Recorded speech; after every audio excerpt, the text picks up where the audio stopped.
The auction block wasn't meant for people, but that morning it held 7 souls. Mara Whitlock stood frozen as her father-in-law shoved her youngest daughter forward, the child's bare feet slipping on ice-crusted wood. Around them, the crowd stood silent, breath clouding in the bitter air, eyes averted as if shame could be hidden by looking away. "Take 'em all or leave 'em," the old man snarled, his voice cutting through the cold like a blade. "I'm done feeding dead weight." Then, from the back of the square, a tall figure pushed through the frozen onlookers. Ethan Calder hadn't spoken to another soul in months, but today he would shatter his silence and change 7 lives forever. Before we begin this journey across the hard winter of 1875, I want to ask you something. Drop a comment below telling me what city you're watching from. I love seeing how far these stories travel, and if this tale moves you, hit that like button. Now, let's step back to that bitter morning when everything changed. The town of Coldwater, Montana Territory woke that February morning to a sky the color of old bruises. Snow had fallen through the night, covering the rutted main street in a blanket of white that would soon be trampled brown by wagon wheels and boot heels. But for now, in the hour just past dawn, the world lay quiet and cold. Ethan Calder stood at the window of the general store, a sack of cornmeal under one arm, watching the townspeople gather in the square. He'd come in early, before the crowd, preferring the silence of empty streets to the chatter of neighbors who asked too many questions. For 8 months now, he'd kept to himself on his ranch 5 miles north of town, speaking only when commerce demanded it. "Trouble brewing," said Mr. Brennan from behind the counter, following Ethan's gaze. "Vernon Whitlock's called some kind of gathering. Sent his boy around yesterday evening, knocking on doors." Ethan said nothing. Vernon Whitlock's name carried weight in Coldwater. Not the good kind, but the heavy kind that pressed down on folks until they bent. The old man owned the sawmill and held mortgages on half the homesteads in the valley. When Vernon spoke, people listened, even when they didn't want to. "You planning to stay and watch?" Brennan asked. "No," but Ethan didn't move. Something in the way the crowd was forming, tight and uncomfortable, like witnesses to an accident, held him there. Men stamped their feet against the cold, hands shoved deep in coat pockets. Women clustered together, whispering behind gloved hands. Children had been left at home. Then Vernon Whitlock appeared, driving a flat wagon pulled by 2 massive plow horses. The wagon bed had been swept clean of snow, and on it stood a woman and 6 children. Ethan's hand tightened on the sack of cornmeal. The woman was perhaps 30, though hardship had carved lines around her eyes that made her seem older. She wore a threadbare coat over a faded dress, and her dark hair had been pulled back in a simple braid. She stood very still, one arm around a girl of maybe 4, the other hand resting on the shoulder of a boy who couldn't have been more than 6. Behind her, 4 more children huddled together, 3 boys and another girl, ranging from perhaps 8 to 14. None of them wore adequate clothing for the cold. The smallest girl had no shoes. Vernon climbed onto the wagon bed with the aid of a cane, though everyone knew the cane was more for show than necessity. At 65, he was still broad-shouldered and strong, with a face like weathered granite and eyes that had never learned kindness. "Good people of Coldwater," Vernon began, his voice carrying across the square with practiced authority. "I've called you here this morning as witnesses to a family matter that requires public resolution." The crowd shifted uncomfortably. "This here is Mara Whitlock, widow of my son Thomas, who died of fever this past autumn. These are his children, my grandchildren, in the eyes of God and law." Vernon's cane thumped against the wagon bed. "For 4 months I have sheltered them, fed them, clothed them. I have honored my son's memory by providing for what he left behind. But my generosity has limits." Mara's face remained impassive, but Ethan saw her arm tighten around the small girl. "Thomas left debts," Vernon continued, "more debts than I knew about while he lived. The foolish boy borrowed against his wages, borrowed against future timber yields, borrowed from men in places as far as Helena. And when he died, those debts became mine to settle." "That's not how debt works," someone called from the crowd. A younger voice quickly shushed. Vernon's eyes narrowed. "That's exactly how it works when your name is on the sawmill that employed him. When your name is on every deed and contract in this valley. His debts came home to me and I paid them, every last dollar." He turned to face Mara fully now, though his words were still for the crowd. I calculate the cost of settling Thomas's obligations, plus the cost of housing and feeding 7 extra mouths these past months, at approximately $800. A murmur rippled through the gathering. $800 that I will never recover, Vernon said, unless recovery is made in kind. Ethan felt something cold settle in his chest that had nothing to do with the weather. I am a fair man, Vernon declared. I will not turn family out into the winter with nothing. Instead, I offer this. Any man willing to take on this burden may have them. All of them, or none. I'll not see the family divided. Take them into your household, put them to work, and the debt is settled. I'll draw up papers making it legal and proper. The crowd's murmur turned to shocked silence. Mara finally moved, stepping forward. Mr. Whitlock, please. You'll speak when I permit it, Vernon snapped. You brought this on yourself, girl. If you'd been a proper wife, maybe Thomas wouldn't have drunk himself into debt trying to forget what waited for him at home. The words hit like a slap. Mara's face went white, but she didn't lower her eyes. The oldest boy, the 14-year-old, lunged forward, but Mara caught his arm, holding him back with surprising strength. So, Vernon said, turning back to the crowd, who among Coldwater's good citizens will step forward? Take this woman and her children, put them to honest work, and we'll call all debts settled. No one moved. The seconds stretched out, marked only by the distant caw of a crow and the shuffling of cold feet in snow. Come now, Vernon said, and there was something ugly creeping into his voice. 6 children old enough to work. The woman strong enough, even if she is a poor cook. Someone here could use the extra hands. Still, silence. Ethan watched the woman, Mara. She stood straight-backed on that wagon, her children pressed close, and in her eyes was something he recognized. Not fear, though that was there too. Not shame, though Vernon had certainly tried to plant it. No, what Ethan saw was the same thing he'd seen in his own mirror every morning for 8 months. The look of someone who'd already lost everything and was now just waiting to see what got taken next. Mr. Peterson, Vernon called out, gesturing to a farmer near the front. You've been complaining about losing your hired man to the silver strike. Here's 3 boys could take his place. Peterson looked at his boots. Can't afford to feed 3 more mouths, Vernon, barely making it as is. They'll earn their keep, that's the point. I said no. Vernon's jaw tightened. He turned to a woman in a fine wool coat. Mrs. Henshaw, you're always saying you need help with your boarding house. This woman could work, and the girls could clean rooms. Mrs. Henshaw's face flushed. I run a respectable establishment, Vernon. I'll not have my reputation questioned by this arrangement. There's nothing improper about Christian charity. Don't dress this up as charity, interrupted a man Ethan didn't recognize. You're trying to sell people like cattle. It's shameful. Shameful is leaving family to starve, Vernon roared. Shameful is turning your back when someone asks for help. I'm offering these people a roof and purpose, and all I ask is that someone else take up the burden. You're asking someone to take on $800 of your debt, the man shot back. That's what you're asking. The argument spread through the crowd like fire through dry grass. Voices rose, some defending Vernon's right to recover his losses, others condemning the very notion of the gathering. Through it all, Mara and her children stood silent on the wagon bed, specimens on display while their fate was debated by strangers. Ethan's hand had gone numb from gripping the cornmeal sack. He should leave. This wasn't his business. He'd learned the hard way that involving himself in other people's troubles only led to more pain. He'd come to town for supplies, nothing more. His ranch was waiting. The silence was waiting. He took a step toward the door. Then the smallest girl started crying, a thin, hitching sound that cut through the arguments like a knife. The child was shivering violently now, her lips touched with blue. Mara knelt down, trying to wrap her own coat around the girl, but it wasn't enough. It would never be enough. Ethan stopped.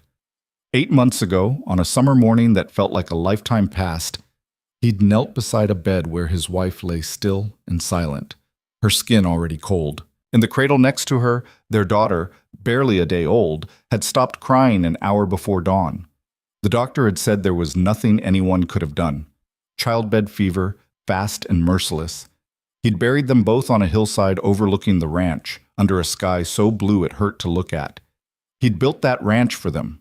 Every fence post, every timber in the house, every stone in the hearth, all of it had been for the family he thought he'd have. He'd imagined children running through those rooms, his wife's laughter filling the spaces that now held only silence and dust. The life he'd built was waiting for someone to live in it. His feet were moving before his mind caught up. The crowd parted as he walked through, not out of respect, but out of surprise. Ethan Calder hadn't attended a town gathering in months. Most folks had forgotten he existed. He stopped at the wagon, looking up at Vernon Whitlock. "I'll take them." The square fell absolutely silent. Vernon's eyes narrowed. "What did you say?" "I'll take them," Ethan repeated, his voice steady. "All of them. The debt is settled." Vernon studied him with the expression of a man who'd just been offered a deal too good to trust. "You understand what you're agreeing to? This is legal and binding. You take responsibility for all 7, for housing, feeding, clothing. I understand. And you agree the debt is paid in full? No coming back later claiming I cheated you?" "I agree." Vernon's mouth twisted in something that might have been a smile if it had contained any warmth. "Then we have an accord." He turned to Mara. "Gather your things." "We don't have things," Mara said quietly. It was the first time Ethan had heard her voice. It was rougher than he'd expected, worn down by months of grief and fear, but it didn't shake. "Then gather your children and get down from my wagon." Mara lifted the smallest girl into her arms and climbed down carefully, the other children following. They clustered around her like chicks around a hen, watching Ethan with wide, uncertain eyes. Ethan looked at them properly for the first time. The oldest boy had Thomas Whitlock's square jaw, but his eyes were all Mara, dark and wary. The girl next to him, perhaps 12, had tangled auburn hair and a defensive set to her thin shoulders. The 3 middle boys formed a unit unto themselves, ranging from maybe 10 down to 6, each one a variation on the same pinched, hungry face. And the littlest girl, still crying softly in her mother's arms, couldn't have been more than 3 or 4. "My wagon's at the stable," Ethan said to Mara. "It's not far." She nodded once, a sharp jerk of her chin. The crowd parted again as Ethan led them away from the square. Behind him, he could feel Vernon's satisfaction radiating like heat from a stove. The old man had gotten exactly what he wanted, his burden lifted, his debts cleared, and his reputation intact. After all, he'd offered the family to the whole town. It wasn't his fault only one man had been fool enough to accept. Let him gloat, Ethan thought. He'd be paying for this decision soon enough, in ways Vernon Whitlock couldn't begin to calculate. At the stable, Ethan helped load the children into his wagon while Mara climbed up to the bench seat. None of them spoke. The stable boy, a kid named Billy, with more curiosity than sense, stared openly until Ethan fixed him with a look that sent him scurrying back to his work. The ride north out of Coldwater took them past the last scattered homesteads and into open country, where the only breaks in the white landscape were fence lines and the dark shapes of distant cattle. The children huddled together in the wagon bed under a spare canvas tarp Ethan had thrown over them. Mara sat rigid beside him on the bench, her hands folded tightly in her lap. 3 miles passed before she spoke. "Why?" Ethan kept his eyes on the road. "Why what?" "Why did you take us?" "You don't know me. You don't know my children. Vernon said Thomas's debts were $800. She turned to look at him directly now. "Nobody pays $800 for strangers out of kindness, so why?" It was a fair question. Ethan had been asking himself the same thing since the moment the words left his mouth. "I have a ranch," he said finally. "House is built for a family. Been empty too long. Seemed wasteful." "Wasteful?" Mara repeated, and there was something sharp in her tone. "So we're what? Furniture to fill up empty rooms?" "That's not what I meant." "Then say what you mean, Mr. Calder, because I need to know what you expect from me and my children. I need to know what we're walking into." Ethan was quiet for a long moment, choosing his words carefully. "I expect you'll work. House needs tending, and there's always more work than one person can handle on a ranch. The children can help with what they're able. In exchange, you'll have a roof, food, safety. That's the arrangement." "That's all?" The question hung in the cold air between them. Ethan heard what she was really asking, what any woman in her position would need to ask a strange man who'd just claimed her and her children like property. "That's all," he said firmly. "You and the children will have the 2 bedrooms in the house. I'll sleep in the barn loft until I can build an addition. You'll earn your keep through work, same as any hired help. Nothing more. Mara studied his face for a long time. Whatever she saw there must have satisfied her because some of the rigid tension left her shoulders. The children will work hard, she said. I'll see to that. And I can cook, clean, mend. I'm stronger than I look. I believe you. They fell silent again, but it was a different kind of silence now, less hostile, more cautious. Like two animals circling each other, not yet ready to trust, but willing to consider the possibility. The ranch appeared gradually over the rolling hills, first the barn and outbuildings, then the house itself, a solid timber structure with a stone chimney and a wide porch. It wasn't grand, but it was well built and carefully maintained. Smoke should have been rising from the chimney on a cold day like this, but the house sat dark and quiet. Ethan pulled the wagon up to the porch and set the brake. The children climbed down, stiff from the cold ride, and stood in an uncertain cluster while they took in their new surroundings. The ranch sprawled before them, barn to the east, chicken coop and smokehouse to the south, corrals and pastures stretching out toward the tree line. In the summer, it would be beautiful. Right now, it just looked cold and empty. Come inside, Ethan said, unlocking the front door. I'll get a fire going. The interior of the house was neat but sparse. The main room held a large stone hearth, a rough-hewn table with benches, and a few simple chairs. Doorways led to two smaller rooms, the bedrooms Ethan had mentioned. Everything was clean but unused, like a stage set waiting for actors. Mara moved through the space slowly, taking inventory. She ran her hand over the table, tested the pump at the kitchen sink, peered into the cold hearth. The children stayed close to her, watching their mother for cues on how to react. There's quilts and blankets in the chest by the window, Ethan said, kneeling to build up the fire. Should be enough to keep everyone warm tonight. I'll bring in more firewood after I see to the horses. We can manage a fire, Mara said. I'm sure you can, but it's my job, so I'll do it. He had the fire crackling within minutes, feeding it until the flames caught properly and began pushing warmth into the cold room. The children gravitated toward it immediately, holding out their hands to the heat. The well is 20 yards behind the house, Ethan continued, standing and brushing bark from his hands. Water's good and cold.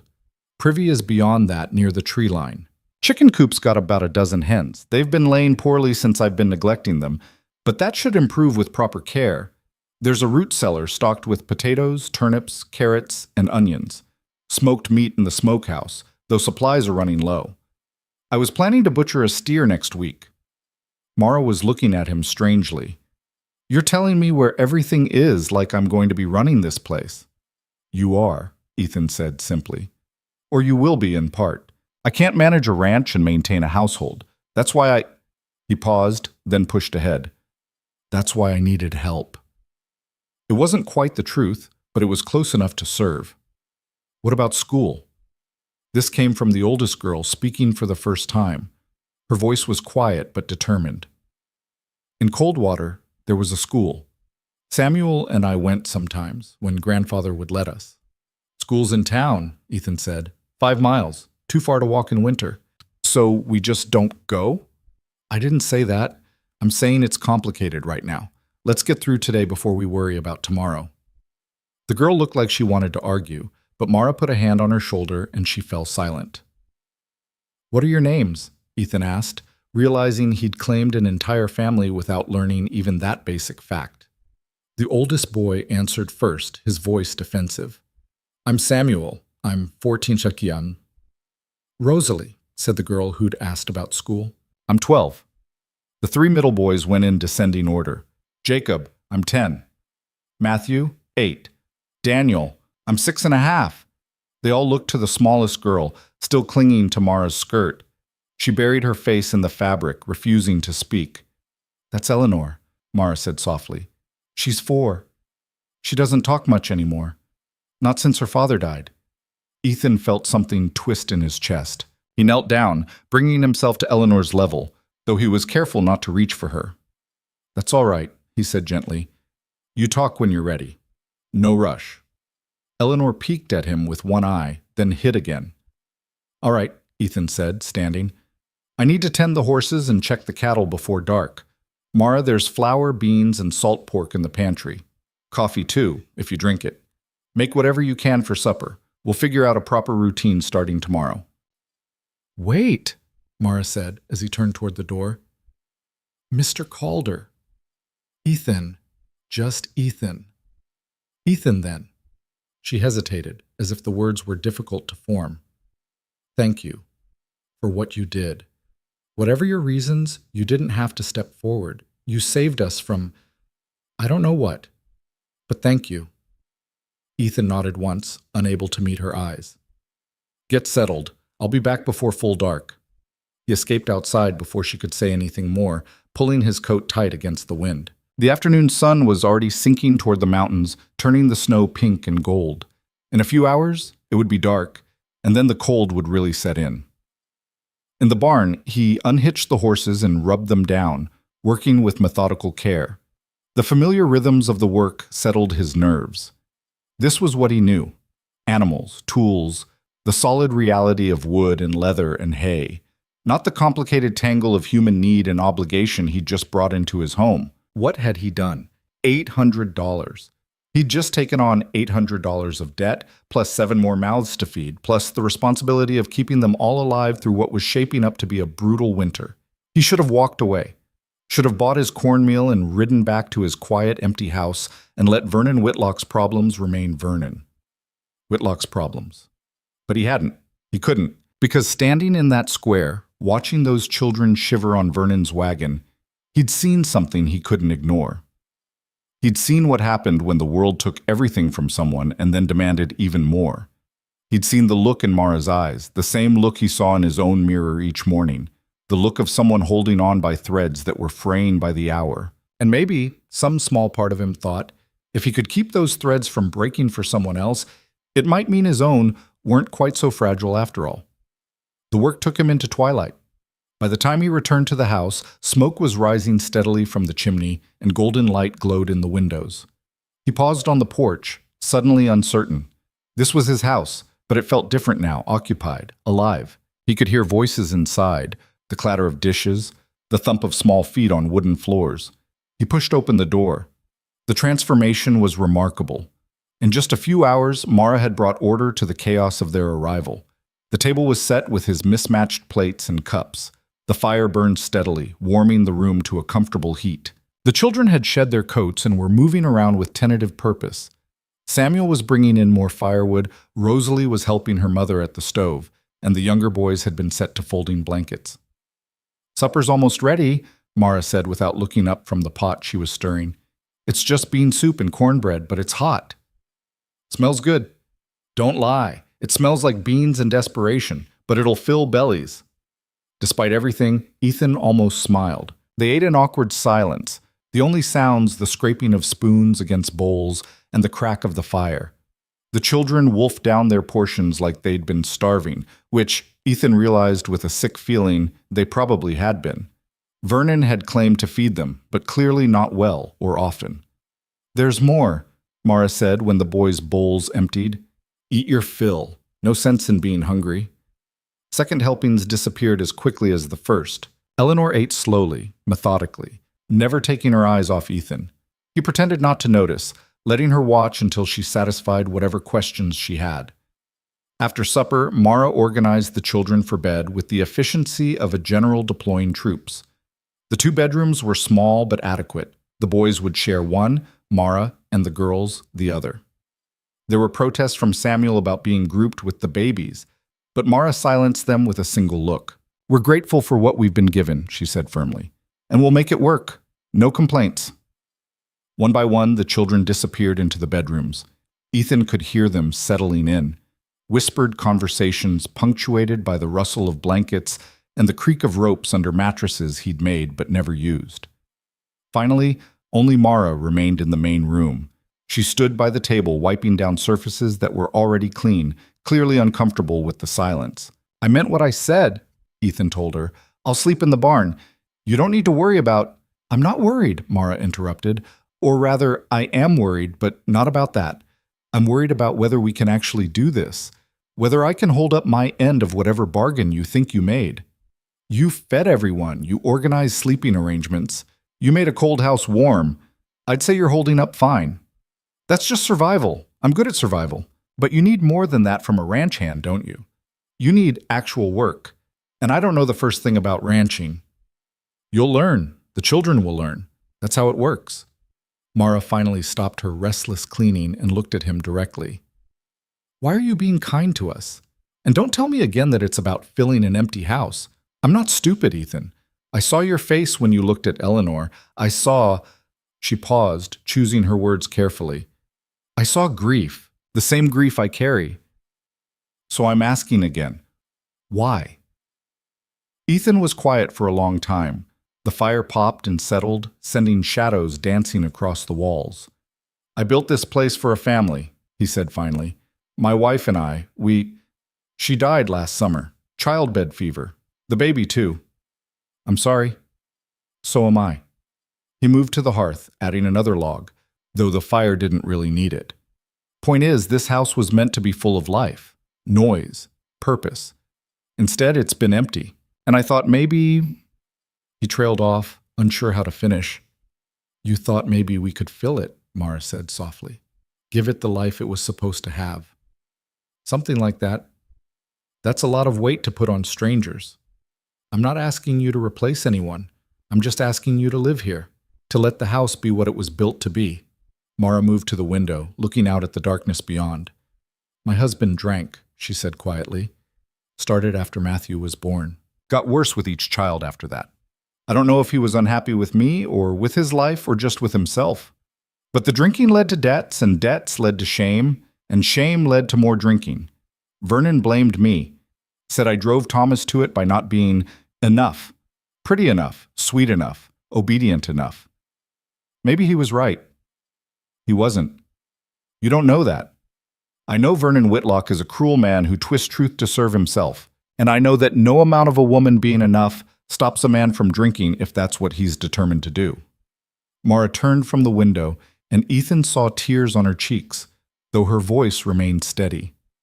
For 4 months, I watched him feed my children scraps while he ate full meals. Watched him work Samuel until the boy could barely stand. Heard him tell Rosalie she was too stupid to bother educating, and I couldn't do anything because I had nowhere to go and no way to provide for 6 children alone. I was trapped. You're not trapped now. Aren't I? I've just traded one man's house for another's. One set of expectations for a different set. My only expectation is honest work for honest keep. Nothing more, nothing less. You don't owe me gratitude or obedience or anything else. You owe me the same thing I owe you, respect and effort. Mara studied him in the firelight, and Ethan had the sense of being weighed and measured against some internal standard he couldn't see. All right, she said finally. We'll try this. But if it doesn't work, if you change your mind or things become impossible, you'll give me warning? You won't just throw us back to Vernon? You have my word. Then we have an agreement. She moved toward the bedroom, then paused at the doorway. Ethan, one more thing. Yes? Thank you. Not just for today, but for seeing us as people, not property. Vernon treated us like cattle to be traded. You treated us like human beings making a choice. That matters more than you know. Before he could respond, she disappeared into the bedroom and quietly closed the door. Ethan stood alone in the main room, listening to the fire settle and the wind pick up outside. Through the bedroom walls, he could hear the children's breathing evening out into sleep, and Mara's quiet voice singing something soft and wordless. The house wasn't empty anymore. He gathered his bedroll and an extra quilt, banked the fire, and stepped out into the cold night. The barn was dark and silent, but it was familiar territory. He climbed to the loft and made a nest in the hay, wrapping himself against the cold. Through the gaps in the barn walls, he could see the house. Light still glowed in one window, Mara probably, checking on the children one last time before sleep. As he watched, the light went out, leaving only starlight and the white reflection of snow. Ethan closed his eyes and tried to quiet his mind. Tomorrow would bring 100 new challenges. He'd taken on responsibility for 7 lives without fully considering what that meant. There would be struggles and conflicts, misunderstandings and failures. He had no idea if this fragile arrangement would last a week or a year. But tonight, the house on the hill held a family again. And for now, That was enough. The first full day began before dawn with the sound of the barn door scraping open. Ethan had been awake for an hour already, lying in the hayloft watching darkness fade to gray through the cracks in the walls. Sleep had come in fragments, broken by the unfamiliar awareness that the house below held people who depended on him now. He climbed down the ladder stiffly, his breath clouding in the frigid air. The horses shifted in their stalls, nickering softly for their breakfast. Ethan fed them first, then moved to check on the cattle in the near pasture. The herd had weathered the night well enough, clustered together near the windbreak he'd built last autumn. 16 head, not a large operation, but sufficient for a man working alone. Except he wasn't working alone anymore. The thought still felt strange, like a coat that didn't quite fit. He'd grown accustomed to solitude, to making decisions without consultation, to eating when he was hungry and sleeping when he was tired without considering anyone else's needs. Now there were 7 other people to factor into every choice, every plan, every moment of the day. When he returned to the house, smoke was already rising from the chimney. He found Mara at the stove, fully dressed despite the early hour, stirring a pot of what smelled like oatmeal. The main room was warm, the fire built up properly, and the table had been set with bowls and spoons. "You're up early," Ethan said, hanging his coat by the door. "Farmer's hours," Mara replied without turning. "Thomas worked the sawmill, which meant he left before dawn. I got used to rising with him."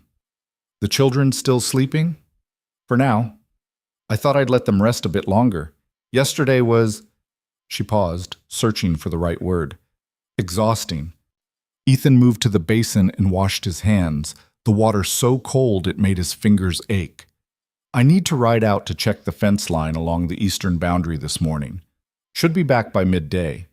There's work around the house and barn if you're looking to keep busy." "What kind of work?" "Chicken coop needs mucking out. The hens haven't been laying well, probably because I've been neglecting them. There's mending to do, if you're handy with a needle. The root cellar could use organizing, and the boys might help stack firewood. We'll need a solid supply to get through the rest of winter." Mara ladled oatmeal into 2 bowls and set one in front of Ethan. "I can handle all of that. The children are used to working. Vernon made sure of it." They ate in silence, the only sounds the crackling of the fire and the soft scrape of spoons against pottery. Through the window, the sky was lightening to pale blue, promising a clear day. Cold, but clear. "Mara," Ethan said, setting down his spoon. "About Vernon.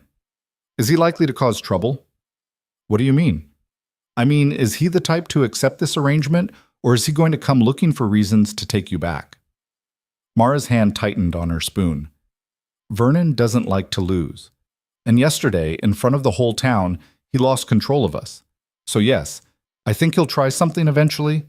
But what can he do? You paid his debt, according to his own terms. He has no legal claim on us now." "Legal claims don't always stop men like Vernon." "No," Mara agreed quietly. "They don't, but we'll face that trouble when it comes. No sense borrowing worry from tomorrow." The children emerged gradually as the sun rose higher. First Samuel, moving with the careful silence of someone trying not to wake others. Then Rosalie, her hair tangled from sleep, followed by the cascade of younger boys. Eleanor appeared last, clutching a rag doll that looked nearly as worn as her dress. They gathered at the table, eyeing the oatmeal with expressions that ranged from hunger to suspicion. Matthew sniffed his bowl cautiously. "It's just oatmeal," Mara said. "Eat it before it gets cold." "Grandfather's oatmeal had bugs in it sometimes," Daniel offered helpfully. "Well, this doesn't. I checked. Now eat." The children obeyed, though several kept glancing at Ethan as if expecting him to snatch the food away. He focused on his own bowl, trying to appear as unthreatening as possible. It was strange being watched so carefully. Every movement felt magnified, significant in ways he didn't fully understand. After breakfast, Ethan outlined the day's work. Samuel would help him with the fence line. Rosalie and Jacob would work with Mara on the chicken coop and household tasks. Matthew and Daniel could start stacking firewood under supervision. Eleanor would stay close to her mother. "What about school?" Rosalie asked, her voice sharp with challenge.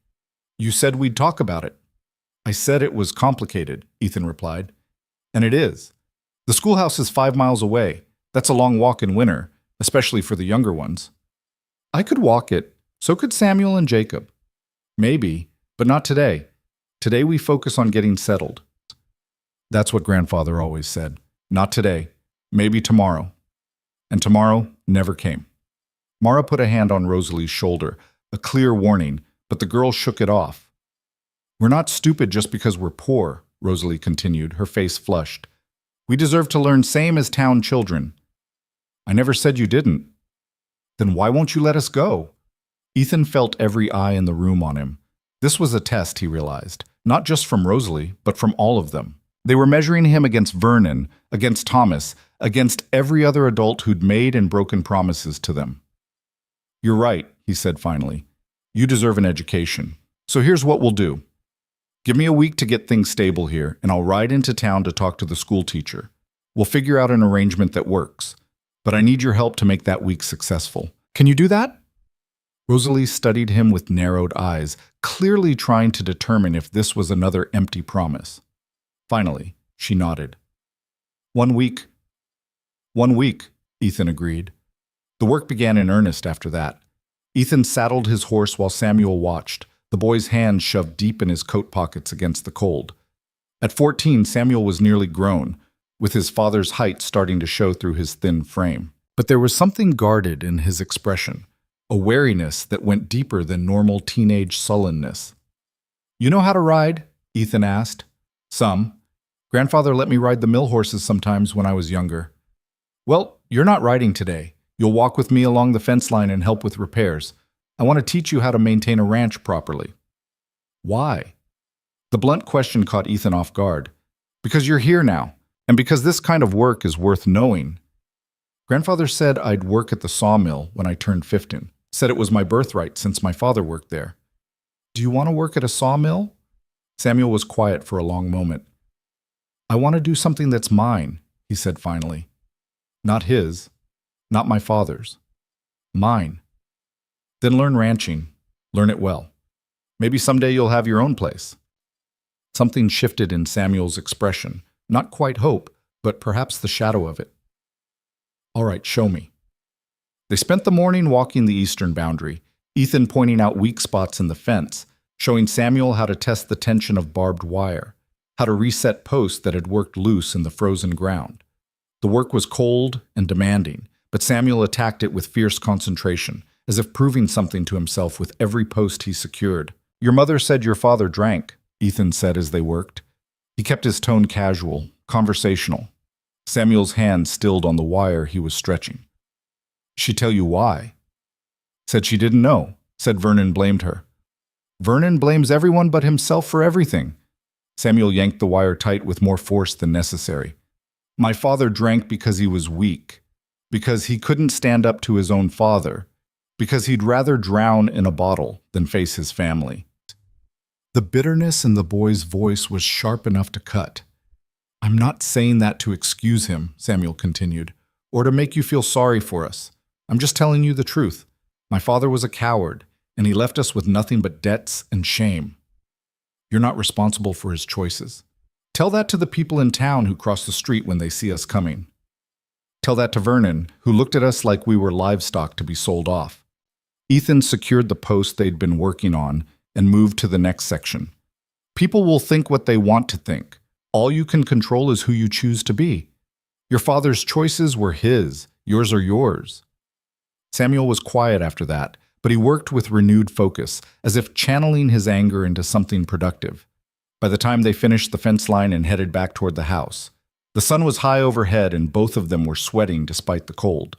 At the house, they found chaos of a productive sort. Mara had organized the children like a military commander, and the results were visible everywhere. The chicken coop gleamed, freshly mucked and rebedded with clean straw. The hens, perhaps sensing the change in management, were already scratching about with renewed energy. A pile of firewood now stood neatly stacked against the side of the house, and through the window, Ethan could see Rosalie working at the table with needle and thread, mending what looked like a mountain of clothes. How'd it go? Mara asked when Ethan and Samuel came inside. Her sleeves were rolled up and her hands were red from cold water, but there was color in her cheeks and something almost like satisfaction in her expression.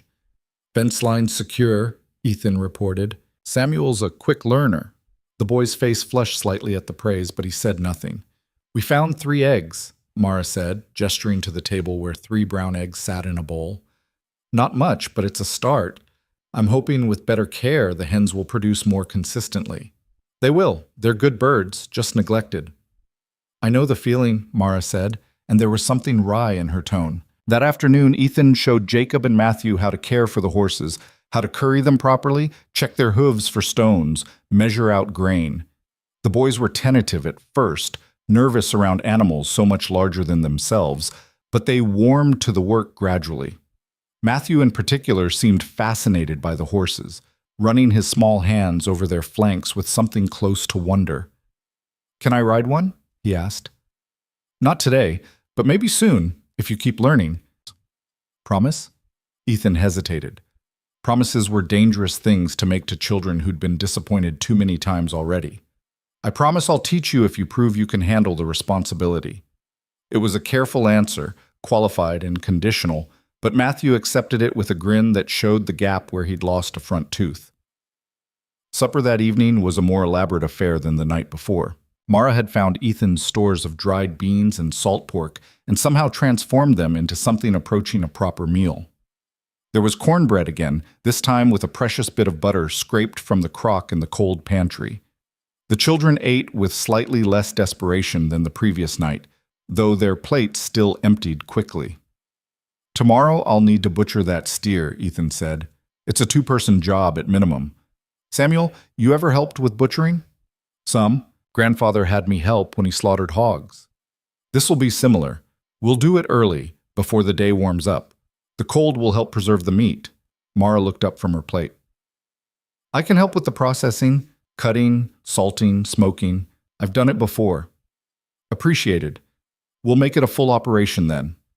That night, after the children had been settled in their rooms and Mara had retreated to her own bed, Ethan sat alone by the fire, listening to the house settle around him. It had been only 2 days, but already patterns were forming, rhythms of work and rest, of shared meals and divided labor.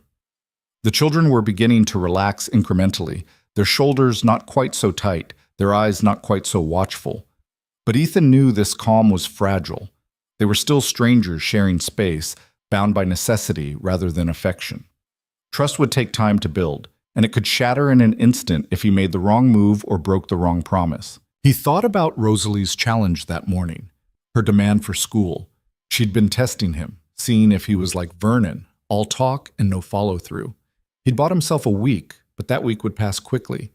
He'd need to make good on his word or lose whatever small measure of trust he'd begun to earn. The next morning brought the grim work of butchering. Ethan selected a young steer from the herd and led it to the area behind the barn where he'd set up a butchering station. Samuel arrived just after dawn, his face pale but determined. "You don't have to help if you don't want to," Ethan said. "I know, but I want to learn.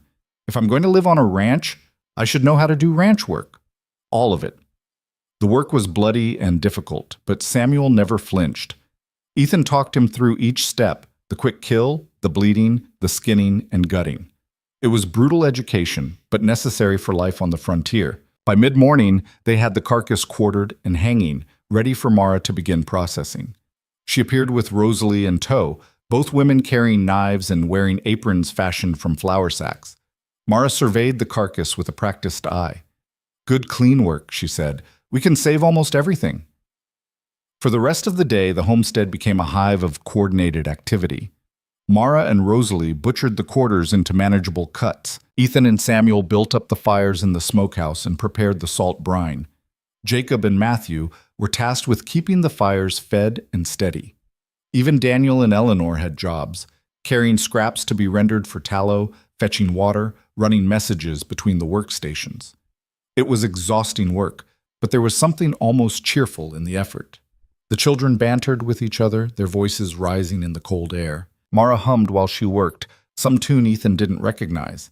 And when Matthew got salt in his eye and started crying, it was Samuel who knelt down to help him, speaking in a gentle voice Ethan hadn't heard from the boy before. By evening, the smokehouse was full. The brine barrels were packed with pork and beef, and the children were covered in a combination of blood, salt, and exhaustion. They gathered around the kitchen table where Mara had set out a feast made from the fresh liver and heart. organ meat that wouldn't keep and needed to be eaten quickly. To honest work, Ethan said, raising his cup of water. The children looked uncertain about the toast, but Mara lifted her cup as well. To honest work, she echoed. One by one, the children joined in, even Eleanor, who held up her cup with both small hands. 3 days later, Ethan rode into Coldwater to make good on his promise to Rosalie. The town looked the same as it had the week before, cold, quiet, and slightly unwelcoming. He tied his horse outside the schoolhouse, a small timber building at the edge of town, and knocked on the door. The schoolteacher who answered was a woman in her 40s with sharp eyes and graying hair pulled back in a severe bun. "Mr. Calder," she said, clearly surprised, "I heard you'd taken in the Whitlock family." "I did. That's why I'm here. 3 of the children are school age. I'd like to arrange for them to attend." Miss Patterson's expression shifted from surprise to skepticism. "The school term is already well underway. The children would be behind." "They'll catch up." "And the matter of tuition? The school charges 50 cents per child per month. I'll pay it." "That's $1.50 a month, Mr. Calder, for children who aren't even yours." Ethan felt his jaw tighten. "They're in my household. That makes them my responsibility. Will you teach them or not?" Miss Patterson studied him for a long moment. "I'll teach them, but I expect regular attendance. I won't have children coming and going as they please, disrupting the other students. They'll be here every day the weather allows." "And Vernon Whitlock? He's on the school board. He may have opinions about this arrangement." "Vernon Whitlock's opinions are his own problem. Do we have an agreement?" "We do. They can start Monday." Ethan paid the first month's tuition on the spot, coins that represented a significant portion of his carefully hoarded cash. But as he rode back to the ranch, he felt something close to satisfaction. He'd made a promise, and he'd kept it. That had to count for something. When he told the children that evening, Rosalie's face lit up with the first genuine smile he'd seen from her. "Really? We can really go?" "Starting Monday. You, Samuel, and Jacob, the younger ones will wait until they're a bit older." "What about the distance? It's 5 miles." "I'll take you in the wagon when weather permits. When it doesn't, you'll walk. I'm trusting you 3 to look after each other." Samuel shifted uncomfortably. "I don't need schooling. I'm nearly 15. I should be working." "You can do both. Mornings at school, afternoons and evenings here. It's not negotiable." For a moment, Ethan thought Samuel might argue. But then Mara spoke up. "Your father never finished school," she said quietly. "He always regretted it. Don't make the same mistake." Something passed between mother and son, some understanding Ethan couldn't fully grasp. Finally, Samuel nodded. "All right, I'll go." That Sunday, Mara spent the afternoon preparing the children for school. She mended their best clothes, such as they were, and scrubbed them until their faces shone. She braided Rosalie's hair with careful precision and made Samuel wash behind his ears 3 times. By the time she finished, the 3 school-bound children looked almost respectable. "You'll represent this household well," she told them. "You'll be polite, attentive, and grateful for the opportunity you've been given. Do you understand?" "Yes, Mama," they chorused. Monday morning arrived cold and clear. Ethan hitched the wagon before dawn and helped the 3 children climb aboard. They huddled together under blankets, breath clouding in the frigid air.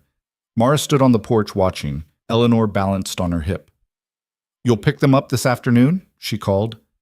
"I'll be there when school lets out." The ride to town was quiet. The children seemed nervous, and Ethan couldn't blame them. They'd be entering a classroom full of children who'd witnessed their humiliation in the town square just a week ago. It would take courage to walk through that door. At the schoolhouse, Miss Patterson stood waiting, her expression unreadable. The other students were already inside. Ethan could hear the murmur of voices and the scrape of benches. "We'll take good care of them, Mr. Calder," Miss Patterson said. Samuel, Rosalie, and Jacob climbed down from the wagon, moving with visible reluctance toward the schoolhouse door. "Hold on!" Ethan called. They turned back, and he saw the fear in their faces, carefully hidden but unmistakable. "You belong here same as anyone. Don't let anyone tell you different." Rosalie straightened her shoulders. "Yes, sir." They disappeared into the schoolhouse, and Ethan climbed back onto the wagon. He had work waiting at the ranch, fences to check, animals to tend, 100 tasks that filled the daylight hours. But he found himself reluctant to leave, as if by staying he could somehow protect those 3 children from whatever judgment waited inside. "Mr. Calder!" He turned to find Vernon Whitlock standing by the wagon, appearing as if summoned by Ethan's thoughts. The old man looked the same as always, broad-shouldered, hard-faced, radiating an authority he felt was his by right. "Vernon, saw you dropping off the children. Heard you'd enrolled them in school." "That's right. Must be costing you a fair amount. $1.50 a month, plus the time to bring them back and forth." Vernon's eyes gleamed with something unpleasant. "That's in addition to feeding and housing 7 extra mouths. Quite a burden for a man working alone." "I'm managing. Are you? Or are you beginning to realize what a foolish bargain you made?" Vernon stepped closer, his voice dropping. "I'm not an unreasonable man, Calder. If you found the arrangement unworkable, I'm willing to discuss alternatives. Take the family back, call the debt settled. No shame in admitting you bit off more than you could chew." Ethan felt anger kindle in his chest, hot and sharp. "The arrangement is fine. The family stays with me. For now, perhaps. But winter's not over, and you've got months of mouths to feed ahead of you. When your supplies run low and your patience runs out, remember I made this offer. I'll remember you tried to buy back people like they were livestock. Now, if you'll excuse me, I have work to do." Ethan snapped the reins, driving the wagon away before he said something he'd regret. In the side mirror, he could see Vernon standing in the street, watching him go with an expression that promised this conversation wasn't over. Back at the ranch, Mara met him at the door with a cup of coffee and an anxious expression. "How were they? Were they all right?" "They walked in brave as could be. Miss Patterson seems fair enough. They'll be fine." "You don't know that. You don't know what those other children might say to them." "No, I don't. But they're strong, Mara. All 3 of them. They'll handle whatever comes." She wrapped her hands around her own coffee cup, seeking warmth. "Vernon came to see you, didn't he? I saw him from the window when you left." "He did. What did he want?" "To remind me what a burden you are, to offer to take you back." Mara's hands tightened on the cup. "And what did you say?" "I told him no." "He won't accept that. Vernon never accepts no." "Then he'll have to learn." Ethan set down his cup and met her eyes directly. "I meant what I said that first night. You and the children are under my protection now. Vernon doesn't get to change that just because he's decided he wants you back. It's not about wanting us. It's about control. Vernon can't stand that you outmaneuvered him in front of the whole town. He'll find a way to punish you for it. Let him try." But as Ethan returned to the day's work, Vernon's words echoed in his mind. Winter wasn't over. Supplies would run low. And there would come a time when the cost of his impulsive decision in the town square would have to be reckoned with. The question was whether he'd still believe the cost was worth it when that reckoning came. The reckoning Vernon promised came sooner than expected, though not in the way Ethan anticipated. It arrived on a Wednesday afternoon 3 weeks after the children started school, in the form of Sheriff Tom Hadley, riding up to the ranch with a folded document in his saddlebag and an apologetic expression on his weathered face. Ethan was in the barn repairing tack when he heard the horse approach. Through the open door, he watched the sheriff dismount and tie his gelding to the porch rail. Mara appeared in the doorway, wiping her hands on her apron, and Ethan saw her stiffen at the sight of the lawmen. He set down the leather he'd been working and walked out to meet them. "Sheriff," Ethan said, keeping his voice neutral, "this is unexpected." Hadley touched the brim of his hat, first to Mara, then to Ethan. "Wish I was here for a social call, Ethan, but I've got official business that can't wait." "What kind of business?" The sheriff pulled the folded document from his coat. "Vernon Whitlock has filed a legal challenge. He's claiming the arrangement you made in the town square was made under duress and without proper legal authority. He's demanding the return of his daughter-in-law and grandchildren, plus compensation for damages." Ethan felt the blood drain from his face. "That's insane. There was no duress. He offered them publicly, and I accepted publicly. There were 50 witnesses. I know that. You know that. But Vernon's hired himself a lawyer from Helena, fellow named Blackwood, who specializes in property disputes. They filed papers with the territorial court claiming you essentially stole Vernon's property." "We're not property," Mara said, her voice sharp as broken glass. "We're human beings." "Ma'am, I agree with you completely, But the law is complicated, especially when it comes to family obligations and debts. Hadley looked genuinely pained.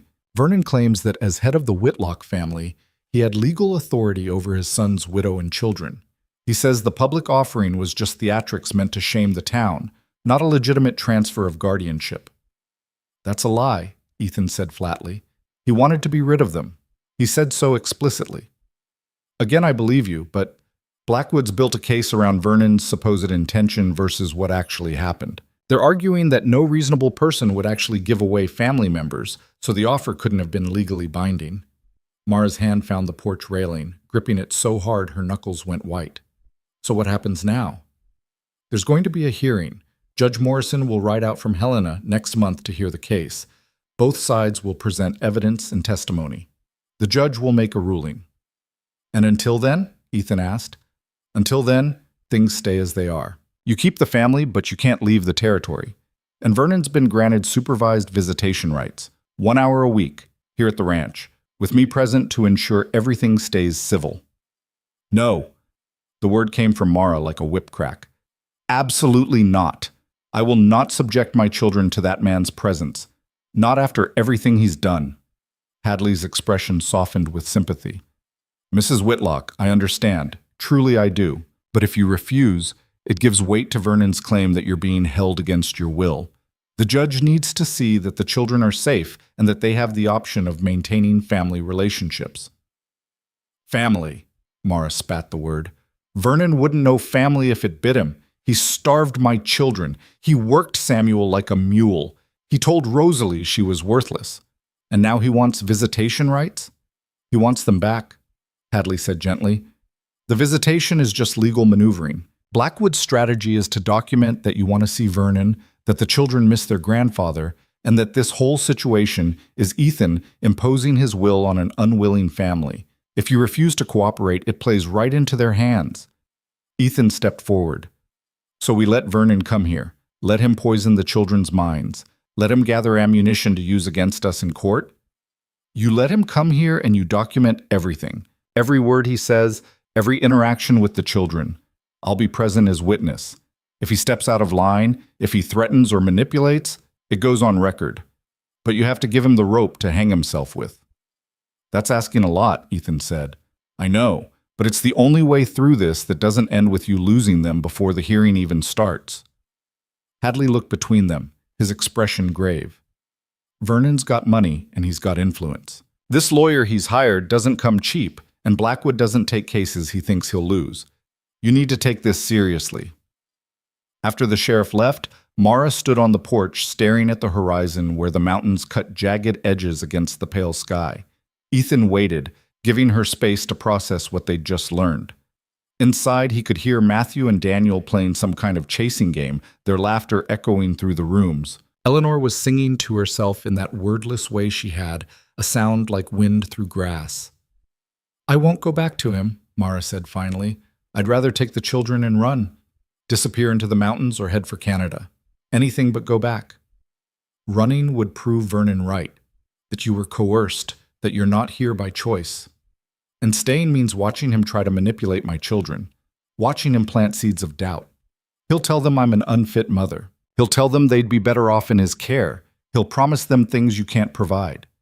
Ethan moved to stand beside her, careful not to crowd her space. Then we make sure the children know the truth before he arrives. We prepare them for what's coming, and we trust that they're smart enough to see through his lies. You have a lot of faith in children who've been disappointed by every adult in their lives, except you. I have faith in you. You've kept them alive, kept them together, kept them human through everything Vernon put you through. That doesn't disappear because a lawyer files papers. Mara turned to look at him, and Ethan saw tears tracking down her cheeks, though her expression remained fierce. Why are you doing this? You could hand us back right now. Save yourself the legal fees, the trouble, the risk. Vernon would probably even forgive the debt just to get his way. I don't want his forgiveness, and I'm not handing you back. But why? You barely know us.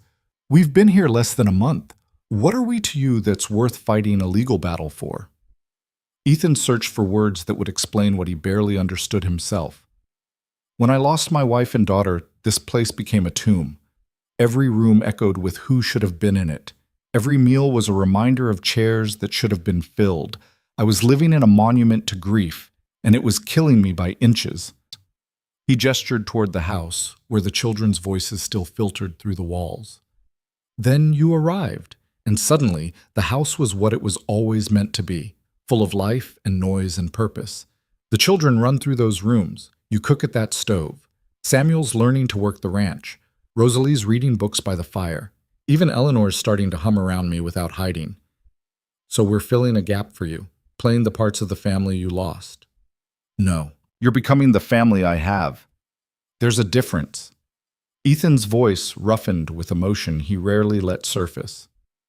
I'm not trying to replace anyone. I'm trying to build something new from the wreckage we've both survived. And maybe that's selfish. Maybe I'm doing this as much for myself as for you. But I don't think that makes it wrong. Mara wiped her eyes with the back of her hand. You're a strange man, Ethan called her. I've been called worse. That's not an insult. Strange, in this case, means surprising, decent. Nothing like what I expected from a lonely rancher taking in strangers. She took a shaky breath. All right, we'll face this together, but I want to say in how we handle Vernon's visits. And I want your word that if this goes badly, if the judge rules against us, you'll help me and the children disappear before Vernon can take us back. You have my word. That evening, after the school-bound children returned and supper had been cleared away, Ethan and Mara gathered the family in the main room. The children sensed the seriousness of the moment, settling into unusual stillness. Even the younger boys stopped their fidgeting. We need to talk about your grandfather, Mara began, her voice steady despite the difficulty of the words. He's filed legal papers claiming that our living here isn't proper. He wants a judge to send us back to him. Samuel's face went dark with anger. He can't do that. We're not his anymore. Legally, it's complicated. He's arguing that what happened in the town square wasn't a real agreement. But Mr. Calder paid the debt, Rosalie protested. Everyone heard grandfather offer us. Everyone saw Mr. Calder accept. I know, and we'll tell the judge all of that. But until the hearing happens, your grandfather has been granted visitation rights. He'll come here once a week, with the sheriff present, to see you. The room erupted in protests. Jacob and Matthew started talking over each other, their voices rising in panic. Daniel grabbed onto Mara's skirt. Even Eleanor, who rarely reacted to much, pressed closer to her mother with wide eyes. I won't talk to him, Samuel said flatly. You can't make me. Nobody's making you do anything, Ethan interjected. But we need you all to understand what's at stake. Your grandfather is going to try to convince the judge that you want to live with him, that you're unhappy here, that Mrs. Whitlock and I are somehow forcing you to stay against your will. That's stupid, Jacob said. We like it here. We get to go to school. We get enough food. Nobody hits us or calls us worthless. The casual way he said it, the implication that being hit and called worthless had been normal, made Ethan's hands clench into fists. Mara's face had gone pale. Did Vernon hit you? She asked quietly. Sometimes, Jacob said with a shrug. Not hard. Just when we were too slow or broke something. It wasn't that bad. It was bad enough, Samuel said, his voice tight. And it's not happening again. I'll tell the judge exactly what kind of man grandfather is. You'll tell the truth, Mara corrected. All of you will tell the truth about what life was like before and what it's like now. But you'll do it calmly and respectfully, because we can't give them any reason to think we've turned you against Vernon. But we are against him, Rosalie pointed out. Then you're against him because of his actions, not because we told you to be. That's an important distinction. Mara looked at each of her children in turn. When your grandfather visits, you'll be polite.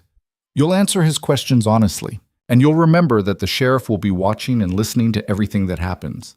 Vernon will be on his best behavior because he knows he's being observed. So will you.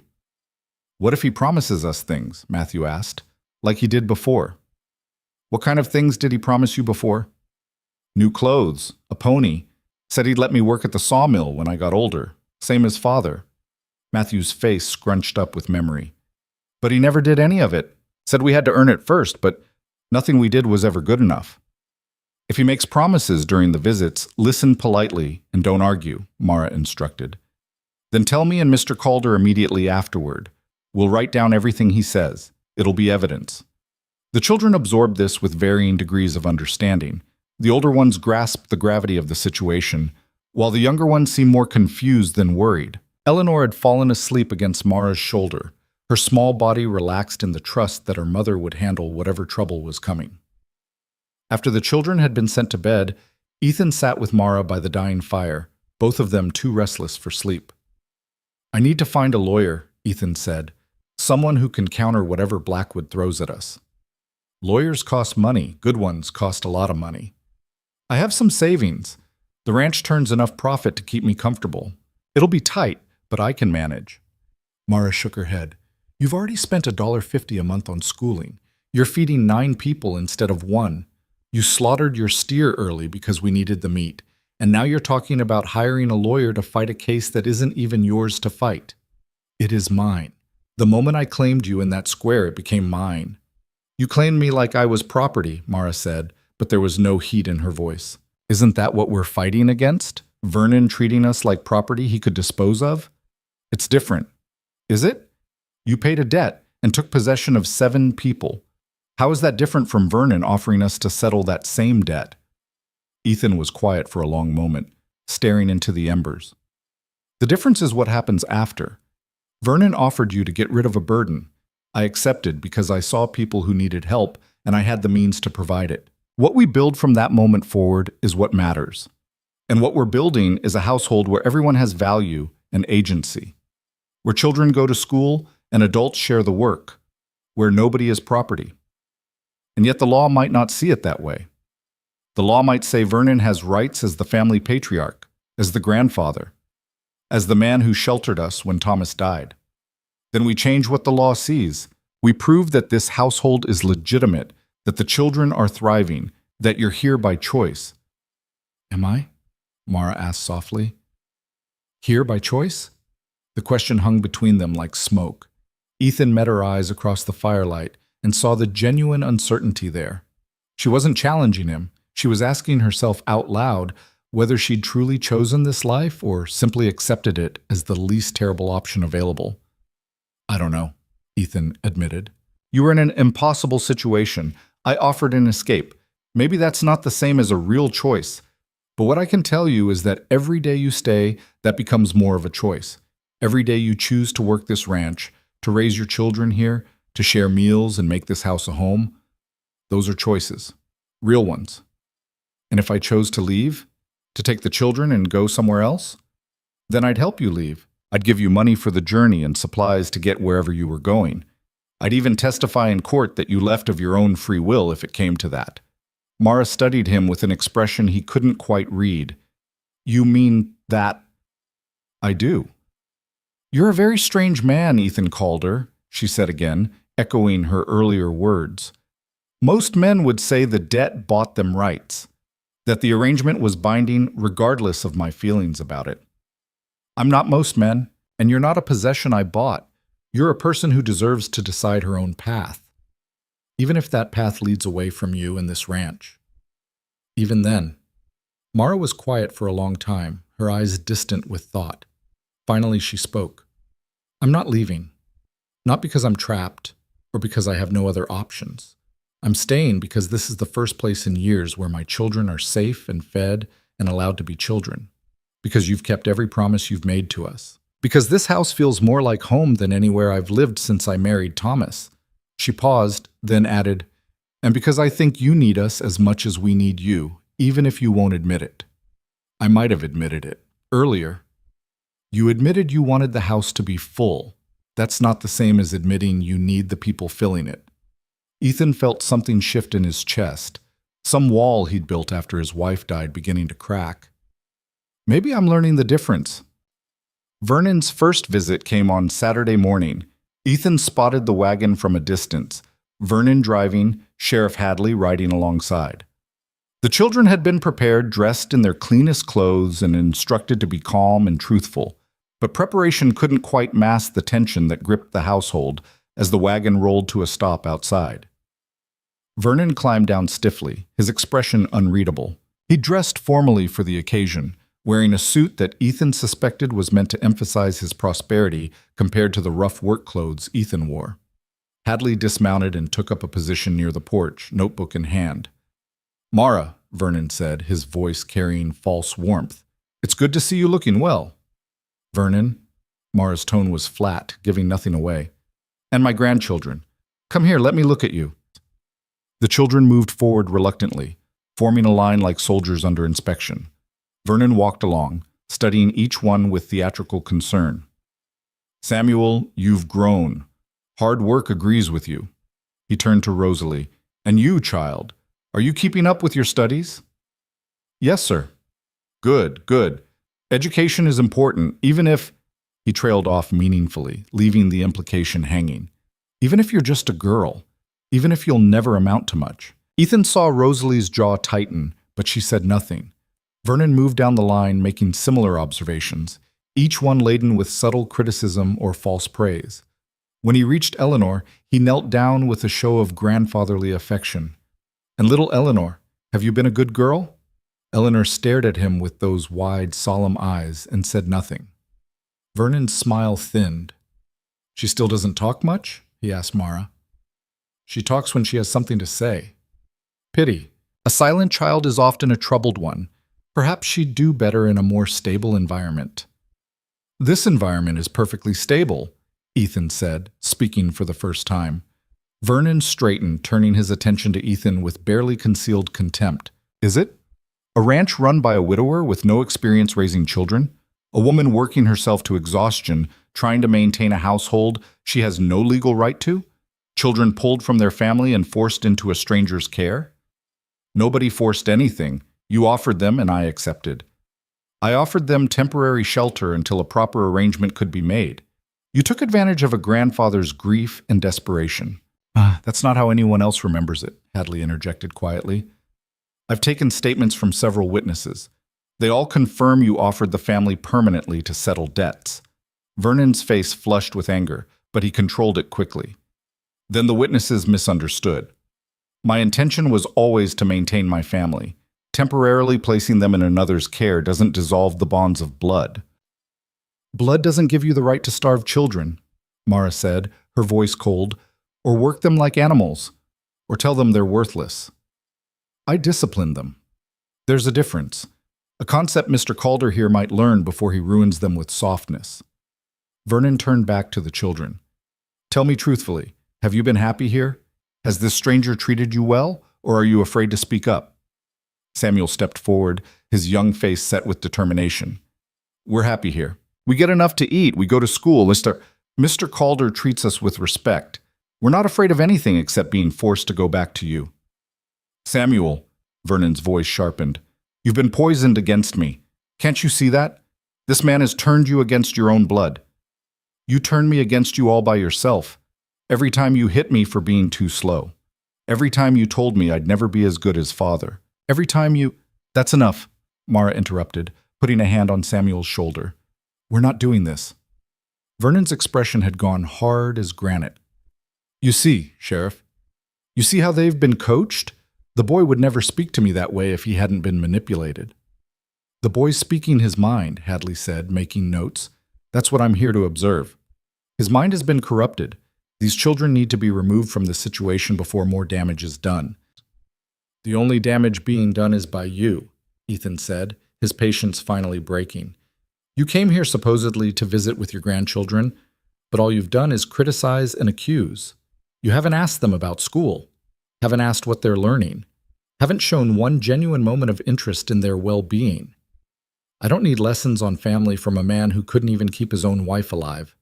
The words hit like a physical blow. Ethan felt the air leave his lungs, felt the old grief surge up fresh and raw. Beside him, Mara drew in a sharp breath. "That was uncalled for," Hadley said sharply. "Was it? We're talking about fitness to raise children. A man who let his wife and child die has no moral authority to question my methods." "My wife died of fever," Ethan said, his voice deadly quiet. "There was nothing anyone could have done." "So you say. But I wonder what really happened in that cabin. Whether you failed her through negligence or incompetence. Whether—" "Stop!" Mara's voice cut through Vernon's words like a blade. You will not come to this house and slander a man who's shown more kindness to my children in 3 weeks than you showed in 4 months. You will not use grief as a weapon, and you will not—" Her voice broke slightly, then strengthened. "You will not pretend this visit is about family when we both know it's about control." Vernon's eyes narrowed. "Be careful, Mara. Remember who sheltered you when Thomas died. Remember who paid his debts. Remember where you'd be without my charity." "I remember exactly where I'd be. Starving in your house, watching my children work themselves sick, listening to you tell them daily that they were burdens you resented bearing. I remember all of it, Vernon, and I'm grateful to be anywhere but there." "Your hour's up," Hadley said, checking his pocket watch. "Time to go, Vernon." Vernon looked like he wanted to argue, but the sheriff's expression brooked no disagreement. He turned to the children one last time. "I'll see you next week. Think about what I've said. Think about whether you want to stay with strangers or return to family who truly cares for you." "We've already thought about it," Rosalie said quietly. "We choose to stay." Vernon's face twisted with something ugly, but he mastered it before climbing back into his wagon. Hadley mounted his horse, and the two of them rode away, leaving silence in their wake. The children stood frozen on the porch until the wagon disappeared over the hill. Then, as if released from a spell, they scattered, Samuel stalking off toward the barn, Rosalie fleeing to the house, the younger boys running toward the creek. Only Eleanor remained, still standing exactly where Vernon had left her, her small face expressionless. Mara knelt down and gathered her youngest daughter into her arms. Eleanor didn't cry, didn't speak, but she buried her face in her mother's shoulder and held on tight. "It's over," Mara whispered. "He's gone." Ethan stood on the porch, Vernon's words still echoing in his mind. A man who couldn't even keep his own wife alive. The accusation was ridiculous, unfounded, meant only to wound. But it had found its mark anyway, driving straight into the core of guilt he'd carried since last summer. "Ethan," Mara had stood up, Eleanor still in her arms. "You know what he said wasn't true." "Don't I?" "No, you don't. Beaver takes who it takes. You couldn't have saved them any more than I could have saved Thomas from his own weakness." "But what if—" "No, there are no what ifs. There's only what happened, and what we do now." She shifted Eleanor to her other hip. "Vernon said that to hurt you, to plant doubt. Don't give him that victory." Ethan nodded, though the words still stung. "I should check on Samuel." He found the boy in the barn, pitchforking hay with violent intensity. Samuel didn't look up when Ethan entered, just kept driving the fork into the pile with barely controlled fury. "I wanted to hit him," Samuel said without preamble. "Wanted to knock him down right there in front of everyone. I know the feeling. But I didn't, because Mother said to stay calm, and I didn't want to give him ammunition for court. So I just stood there while he tried to twist everything, tried to make it sound like we're prisoners here instead of—" He paused, searching for words. "Instead of home. Is that what this is becoming for you? Home." Samuel finally stopped his assault on the hay pile and leaned on the pitchfork, breathing hard. "I never had a real home. Not one that felt safe. Father was always drunk and angry. Grandfather was always critical and mean. This place," he gestured around the barn, "this is the first time I've felt like maybe I could have a future that wasn't just surviving." "You'll have that future, Samuel, whatever it takes." "How can you promise that? The judge might rule against us. Vernon might win. Then we'll find another way. But I'm not giving up on this family. Not without a fight."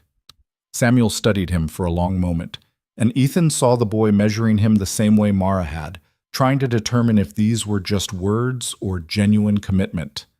"All right," Samuel said finally. "Then I won't give up either." That night, the house felt different, tighter, more unified. Vernon's visit had been meant to divide them, to plant seeds of doubt and fear. Instead, it had crystallized something that had been forming since that first day. They weren't just people sharing a roof anymore. They were becoming something more solid, more permanent. They were becoming a family forged not by blood but by choice and shared determination to protect what they'd built. And when the judge arrived next month, they'd show him exactly what that meant. The lawyer Ethan found was nothing like the slick Helena attorney Vernon had hired. Marcus Webb operated out of a cramped office above the dry goods store in Coldwater, and his suit showed signs of careful mending at the cuffs. But his eyes were sharp and his handshake was firm, and when Ethan laid out the situation, Webb listened with the focused attention of a man who understood that lives hung in the balance. "Vernon Whitlock," Webb said, leaning back in his chair until it creaked. "I've had dealings with him before. He doesn't like to lose. That seems to be a common observation. It's more than pride with Vernon. It's philosophy. He believes the world has a natural order. Men like him at the top, everyone else arranged below according to their usefulness. You disrupted that order when you took in his daughter-in-law and grandchildren. He won't rest until the order is restored. Can you beat Blackwood?" Webb was quiet for a moment, studying the notes he'd taken during Ethan's recounting. "Blackwood's good. He wouldn't have taken this case if he didn't think he could win. He'll argue patriarchal rights, family unity, the sanctity of blood relations. He'll paint you as an interloper who exploited Vernon's momentary weakness. He'll suggest that Mrs. Whitlock is either coerced or morally compromised. None of that is true. Truth and legal strategy don't always align, Mr. Calder. Blackwood will twist facts to serve his narrative. We need to twist them to serve ours. I'm not interested in twisting anything. I want to present the truth that Vernon offered his family publicly to settle debts. I accepted, and they've thrived under my care. Noble sentiment, but the law doesn't care about thriving. It cares about legitimacy. Right now, your arrangement exists in legal gray area. You're not Mrs. Whitlock's husband. You're not the children's father or legal guardian. You're a man who paid a debt and received people in exchange, which, as Vernon's lawyer will point out, sounds dangerously close to human trafficking. The words hit Ethan like cold water. So what do I do? Webb tapped his pencil against his desk, thinking. We need to establish legal standing. Right now, you have none. Mrs. Whitlock has some as the children's mother, but as a widow with debts, her position is weak. Vernon has standing as the grandfather and the man who paid Thomas's obligations. There has to be a way to counter that. There is, but you're not going to like it. Webb met Ethan's eyes directly. You marry Mrs. Whitlock. Make the arrangement legally binding. As her husband, you'd have the right to shelter her and her children. As the children's stepfather, you'd have parental authority that supersedes Vernon's grandparental claims. Ethan felt the floor shift beneath him. I can't just marry her. We barely know each other. You know each other well enough to run a household together. Well enough to raise 6 children together. Well enough to stand before a judge and defend each other. The question isn't whether you know each other. It's whether you're willing to make your arrangement legally legitimate. She'd never agree. We have an understanding, but marriage is different. I know. But consider the alternative. If we go to court with the current arrangement, Blackwood will eviscerate you. He'll make you look like a man taking advantage of a desperate widow. He'll suggest impropriety. He'll imply that you're using the children as unpaid labor while enjoying the benefits of Mrs. Whitlock's domestic work without the responsibilities of marriage. And the judge, being a conservative man from Helena who believes in traditional family structures, will likely agree. Ethan stood and moved to the window, looking down at the street below, where ordinary people went about ordinary business, unburdened by impossible choices. And if we marry, what then? Then Blackwood's entire case collapses. You're not a stranger exploiting a family. You're a husband and stepfather providing for your household. The arrangement isn't questionable. It's conventional. Vernon loses his legal standing because grandparents have no rights over children in intact marriages unless there's proven abuse or neglect, which there isn't, which makes Vernon's case essentially moot. Oh, Blackwood will still argue. He'll claim the marriage is a sham, rush through to avoid legal consequences. But if you and Mrs. Whitlock present a united front, if the children testify to being happy and well cared for, the judge will have no grounds to interfere. Ethan turned from the window. How much time do I have to decide? The hearing's in 3 weeks. If you're going to marry, it needs to happen soon, ideally within the next week. Otherwise, it looks too obviously like a legal maneuver. It is a legal maneuver. Yes, but it can also be a genuine marriage, or at least it can look like one. What happens behind closed doors is your business. But in public, in court, you need to be a real family by every legal definition. Webb pulled out a fresh sheet of paper.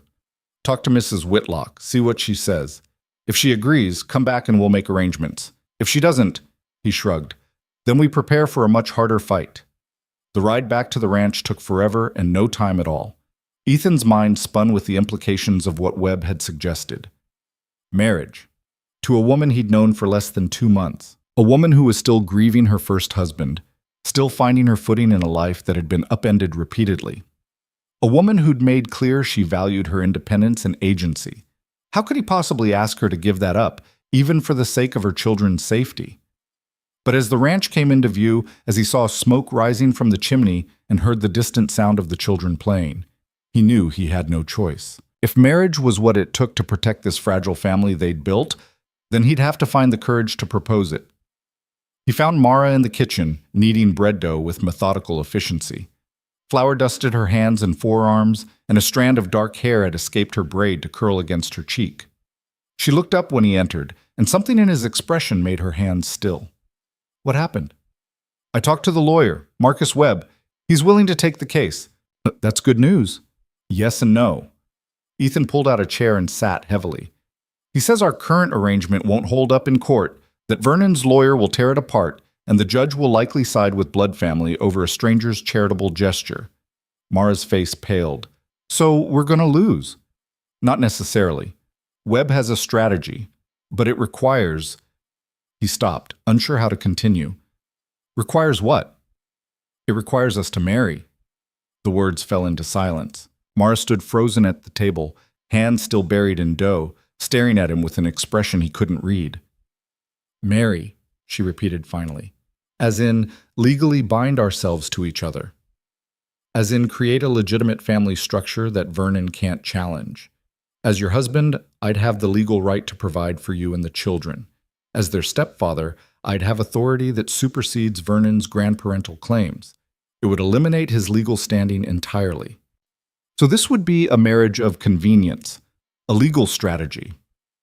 Webb called it making our arrangement legally legitimate. Mara pulled her hands from the dough and wiped them on her apron with sharp, jerky movements. Let me make sure I understand. You want me to marry you, not because you have any particular affection for me, but because it would help us win a court case. That's not... It's more complicated than that. Is it? Because it sounds pretty simple to me. We're already living together, already working together, already raising children together. All that's missing is the legal paperwork and the vows that would make me your wife in truth. Her voice had gone flat, emotionless. Forgive me if I'm not overwhelmed with romance. Mara, I'm not trying to... What are you trying to do, Ethan? Because from where I'm standing, you're asking me to give up the one thing I've managed to hold on to through all of this. My independence, my sense of self. You're asking me to become your wife, which means becoming your property in the eyes of the law. Everything I am, everything I own, everything I do would legally belong to you. I would never treat you that way. But the law would. And that's what we're talking about here, isn't it? The law, legal standing, authority, and ownership, and all the pretty words people use to describe one person controlling another. Ethan felt something breaking inside him, some fragile hope he hadn't even realized he'd been carrying. Then we don't do it. We find another way. I'll sell the ranch if I have to, hire a dozen lawyers, take Vernon to every court in the territory. We'll find a way that doesn't require you to sacrifice yourself. Can you promise we'll win? No. Can you promise Vernon won't take my children back? No. Mara pulled out the chair across from him and sat down, her flour-dusted hands folded on the table between them. Then we both know there isn't another way. Not really. We can fight, and we might lose. Or we can marry, and we almost certainly win. She looked at him with eyes that held exhaustion and resignation, and something that might have been grief. Those are my choices. Gamble with my children's freedom, or trade my own. It's not a trade. I'm not asking for anything from you except legal partnership. Legal partnership that gives you absolute authority over my life, that makes me answerable to you instead of myself, that turns me from a free woman into a wife, which, in case you've forgotten, is just a respectable word for property. I don't see it that way. Maybe you don't. Maybe you're different from other men. Maybe you'd be kind and fair and treat me as an equal partner. But what about when we disagree? What about when you make a decision I don't like? What recourse do I have when you're legally entitled to make all decisions for the household? Ethan was quiet for a long moment, weighing his words. What if we made our own agreement? Separate from the legal marriage, terms we both agree to about how decisions get made, how the household runs, how we treat each other. That wouldn't be legally binding. No, but it would be binding between us. A promise is still a promise, even if there's no court enforcing it. Mara studied him, and Ethan saw her considering, calculating, trying to determine if this was genuine or just another manipulation. Finally, she spoke. What kind of terms? That's for us to decide together. Tell me what you need. What would make this tolerable? Tolerable, Mara echoed with bitter humor. What a standard for marriage. But she was thinking, her eyes distant. I'd need to keep control over the children's education and upbringing. I'd need equal say in household decisions. I'd need... She paused, then pushed ahead. I'd need the marriage to remain in name only. Separate bedrooms, separate lives, except where the children and ranch require otherwise. Done. Just like that? You agree without even thinking about it? I've been thinking about little else since I left Webb's office. I'm not asking you to be my wife in the traditional sense. I'm asking you to be my legal partner in protecting these children. Everything else we can negotiate as we go. And if I say yes, if I agree to this arrangement, you swear you won't use the law to control me? Won't pull rank as husband when we disagree? I swear it. On what? Your honor? Your word? Mara shook her head. Words are cheap, Ethan. Vernon made promises too. So did Thomas. Every man who's ever tried to control me promised he was doing it for my own good. Then hold me to a higher standard. If I break my word, if I use the marriage against you, you have my permission to leave. I'll give you money and supplies and do whatever I can to help you start over somewhere else. You can't promise that. Once we're married, you could stop me from leaving. You could take the children. The law would be on your side. The law would, but I wouldn't be. Ethan leaned forward, willing her to believe him. Mara, I know I'm asking for trust I haven't earned. I know you have every reason to be skeptical, but I give you my word, as a man, as whatever friend I hope I'm becoming to you, that I will never use this marriage as a weapon. If you want out for any reason, I'll let you go. Even if it means losing the court case?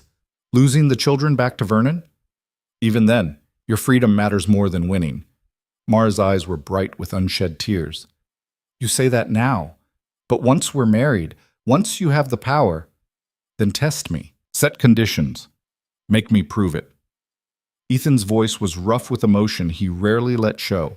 I'm not asking you to marry me because I want a wife. I'm asking because your children need protection, and this is the only way I know to provide it. But I will not buy their safety with your enslavement. So tell me what you need.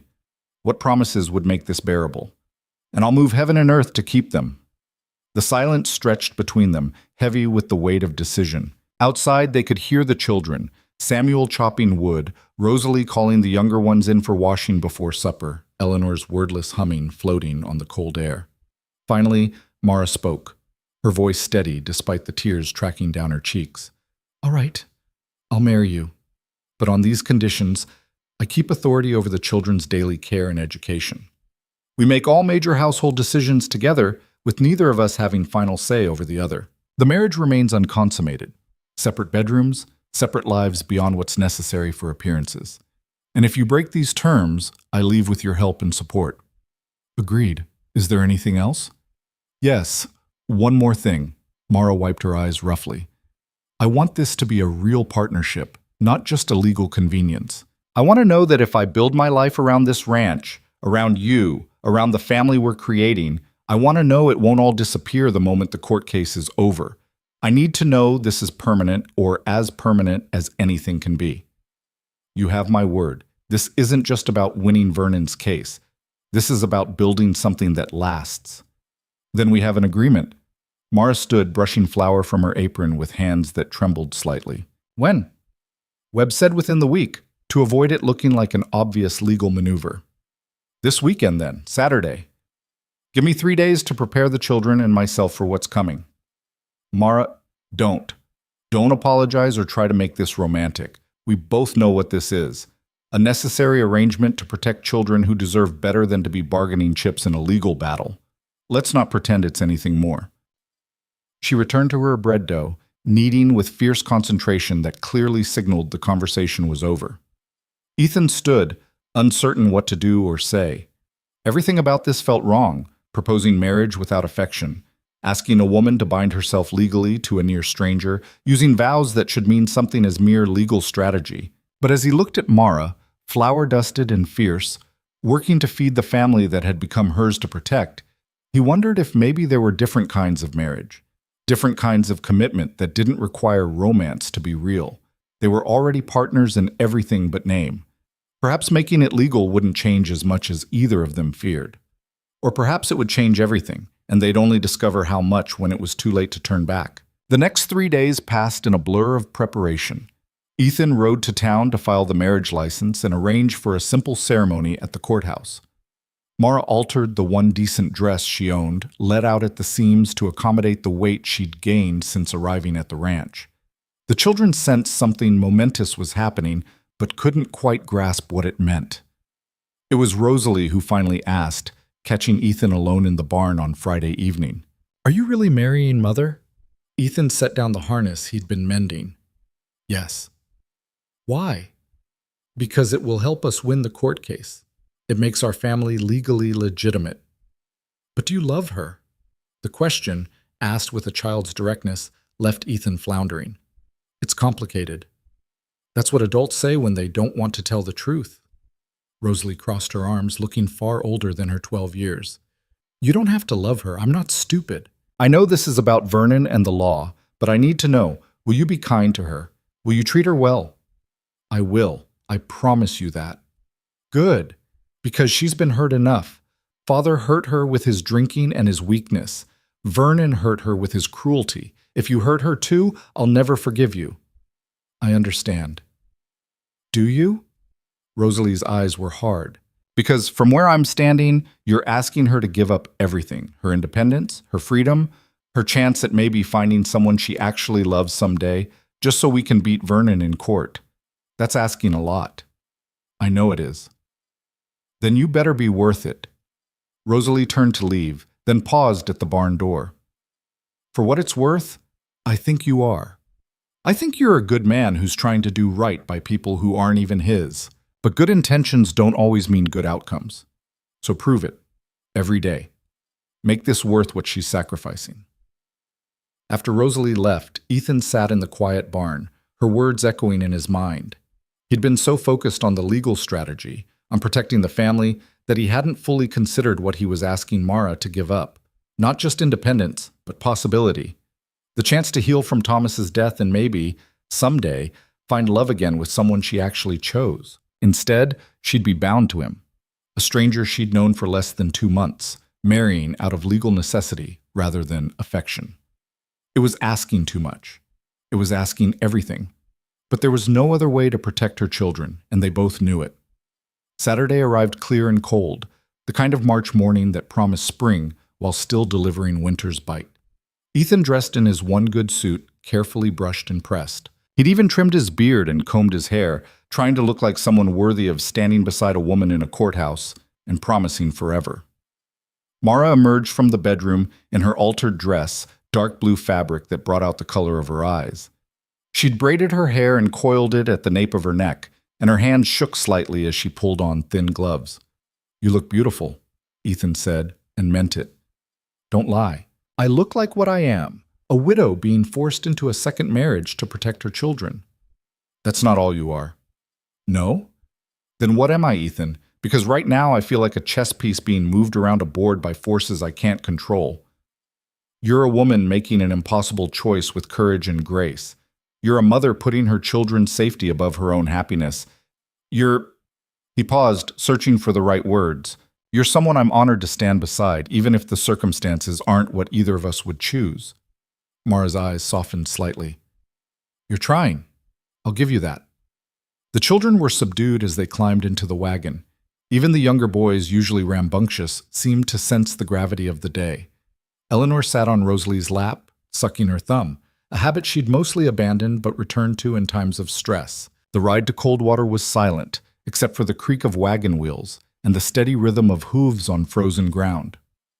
When they arrived at the courthouse, a small group was already waiting. Marcus Webb, Sheriff Hadley, Miss Patterson from the school, and a handful of townspeople who'd come to witness. Conspicuously absent was anyone from Vernon's circle. The ceremony was brief and businesslike, conducted by Judge Morrison in his traveling capacity as territorial magistrate. He read the required legal language, asked the required questions, and recorded their affirmative responses in his ledger.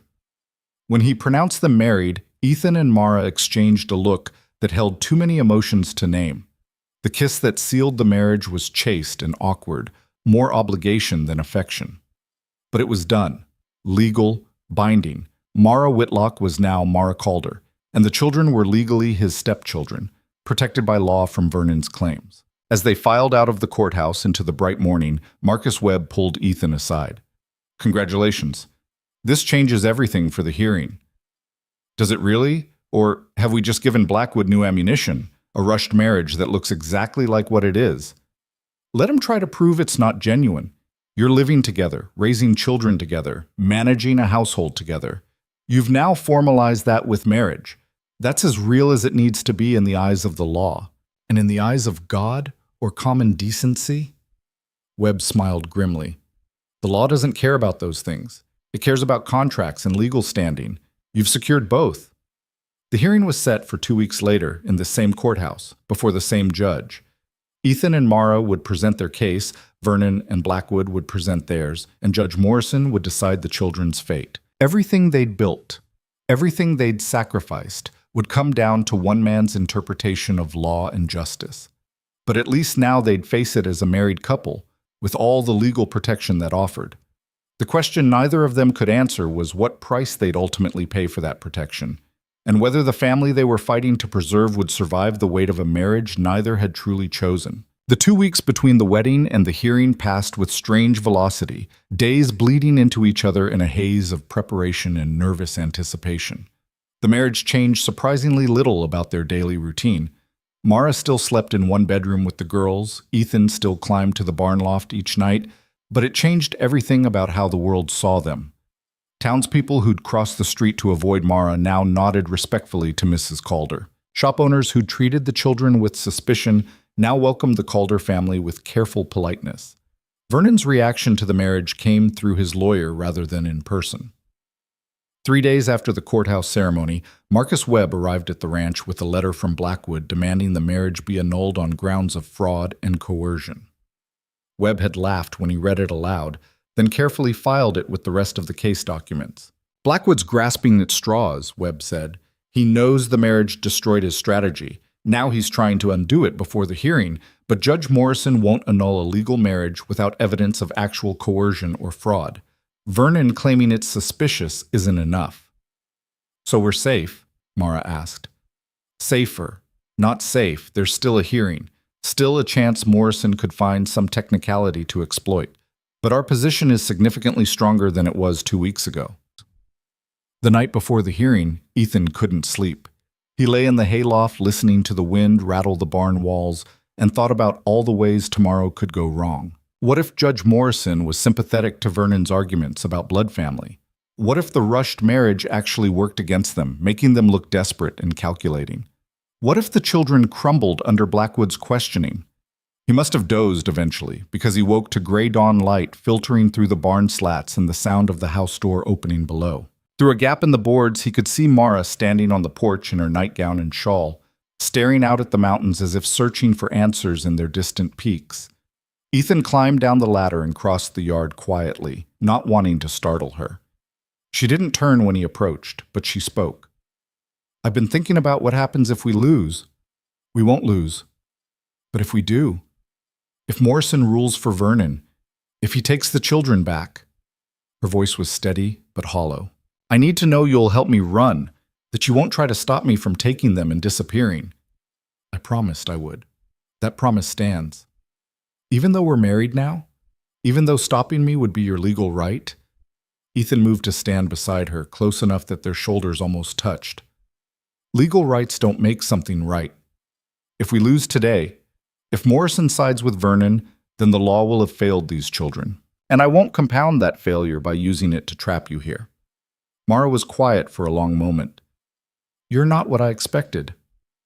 "What did you expect?" "Someone like Vernon. Someone like Thomas. Men who see wives as property and children as burdens or assets depending on their usefulness. She finally turned to look at him, and in the pale dawn light her face looked young and uncertain. But you've never once treated us that way, even when the law gave you the right to, even when it would have been easier to. Easier isn't always right. No, but most people choose easier anyway. She pulled her shawl tighter against the cold. Whatever happens today, I want you to know. I'm grateful. For what you did in the town square. For what you've done every day since. For being the kind of man who chooses harder when it's right. Before Ethan could respond, the house door opened again and Samuel emerged, already dressed for town. We should get ready. Don't want to be late. The courthouse in Coldwater had been transformed for the territorial hearing. Extra benches had been brought in to accommodate the crowd that had gathered. Seemingly half the town had turned out to witness the proceedings. Judge Morrison sat behind a raised desk at the front, his gray beard and severe expression giving him the appearance of an Old Testament prophet rendering judgment. Vernon and Blackwood occupied the left side of the room, Vernon dressed in his finest suit, his face arranged in an expression of wounded dignity. Blackwood looked every inch the successful Helena lawyer, his clothes expensive and well-tailored, his leather case probably worth more than Ethan's best horse. Ethan, Mara, and Webb sat on the right side with the children lined up on the bench behind them. Samuel sat ramrod straight, his jaw set with determination. Rosalie held Eleanor on her lap, murmuring quiet reassurances. The younger boys tried to sit still but couldn't quite manage it, their nervousness manifesting in fidgeting feet and restless hands. Judge Morrison gavelled the proceedings to order and read the formal complaint. Vernon Whitlock was seeking the return of his daughter-in-law and grandchildren, claiming they had been illegally taken from his care through fraud and exploitation. He was requesting full custody of the children and financial compensation from Ethan Calder for damages. Blackwood stood to present Vernon's case first. He was a skilled orator, his voice carrying easily through the packed courtroom as he painted a picture of Vernon as a grieving grandfather trying to do right by his dead son's family. According to Blackwood's narrative, Vernon had taken in Mara and the children after Thomas's death, sheltered them, fed them, and cared for them despite the financial burden. The public offering in the town square had been a moment of frustration, not a genuine attempt to dispose of the family. Vernon had simply wanted the town to understand the weight of responsibility he was carrying alone. And then Mr. Calder swooped in, Blackwood said, gesturing dramatically toward Ethan, a stranger with no connection to this family, no understanding of their history, no claim of blood or marriage. At that time, took advantage of an old man's momentary weakness. He essentially purchased 7 human beings in a public square, as if we were living in the dark days before the war when such transactions were legal and common. The courtroom murmured. Blackwood let the implication hang in the air before continuing. Since then, Mr. Calder has worked to legitimize his acquisition through a hastily arranged marriage to Mrs. Whitlock, a marriage that occurred mere days before this hearing, after legal proceedings had already begun. The timing alone suggests this was not a union of affection, but a calculated legal maneuver designed to circumvent Mr. Whitlock's rightful claim to his grandchildren. Blackwood called Vernon to testify. The old man took the stand with convincing reluctance, playing the part of a wounded grandfather forced to air private grievances in public. He spoke of Thomas's death, of his own grief, of taking in Mara and the children despite the financial hardship. He admitted the scene in the town square, but claimed it had been misunderstood. He'd been trying to illustrate how overwhelming the burden had become, hoping someone would offer to help share it, not take it away entirely. I never meant to give them up permanently, Vernon said, his voice heavy with staged emotion. They're my blood, my son's children. How could any grandfather truly want to lose his grandchildren? And yet Mr. Calder took them, Blackwood prompted. He did, and I thought perhaps this is temporary. Perhaps this is a good Christian man offering to help until I can get back on my feet, financially and emotionally. But then he refused to let them visit, refused to let me maintain any relationship with my own grandchildren. And when I pursued legal recourse, he rushed into marriage with my daughter-in-law to strengthen his claim. In your opinion, was this marriage genuine or strategic? Webb stood immediately. Objection. Calls for speculation about the interior motivations of others. Sustained, Morrison said. Mr. Whitlock, confine your testimony to facts you personally observed. But the damage was done. The seed of doubt had been planted. Ethan could feel the courtroom's mood shifting, see people exchanging glances and whispers. Blackwood was good at his job. There was no denying it. When it was Webb's turn to cross-examine, he approached Vernon with casual confidence that belied the sharpness of his questions. Mr. Whitlock, you testified that you took in Mrs. Whitlock and the children after your son's death. How long did they live with you? 4 months, near enough. And during those 4 months, how much did you spend on their care? Vernon shifted uncomfortably. I didn't keep exact tallies. They were family. But you mentioned in your opening statement that the burden was overwhelming. You must have some sense of the cost. Food, shelter, clothing, it adds up. How much food did they receive? 3 meals a day? Adequate meals. That's not what I asked. 3 meals a day? Yes or no? The children ate when there was work to be done. I'm a firm believer in earning your keep. Webb paced slowly, letting that answer settle. So children as young as 4 were required to work for their meals? They had small tasks, nothing excessive. Define excessive, Mr. Whitlock, because we have testimony from multiple witnesses that Samuel, at 14, was working 12-hour days at your sawmill. Is that excessive for a child? The boy needed to learn the value of hard work. He needed to learn, or you needed free labor. Before Blackwood could object, Webb shifted direction. Let's talk about the day in the town square. You called a public gathering to address this family matter, correct? I did. And you stated in front of approximately 50 witnesses that you would give the entire family to anyone willing to take them. Is that accurate? The phrasing may have been unfortunate. Is it accurate? Yes or no? Vernon's jaw tightened. Yes. You offered them to the entire town. Anyone who would take the burden, you said. Take them all or leave them alone. Those were your exact words, were they not? They were spoken in frustration. But they were spoken. And when Mr. Calder accepted your offer, you drew up papers, did you not? Legal documents transferring responsibility? I was under the impression it was temporary. Yet the documents made no mention of temporary arrangements. They stated clearly that in exchange for taking on the family, all debts were considered settled. Permanent settlement of permanent obligations. Webb pulled out a folded paper. I have the document here, signed by you and witnessed by Sheriff Hadley. Would you like me to read the relevant passages? Vernon's face had gone red. The document may say one thing, but your intention doesn't supersede your written and witnessed agreement. You made a public offer, mister. Calder accepted it, you formalized it in writing, and now you're attempting to renege because you regret the consequences. Webb's voice hardened.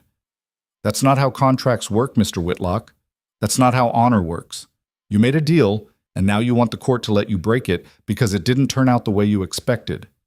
Blackwood objected, claiming Webb was arguing rather than questioning. Morrison sustained it, but again, the damage was done. The courtroom had seen Vernon's composure crack, had heard him admit to the very offer he was now trying to deny.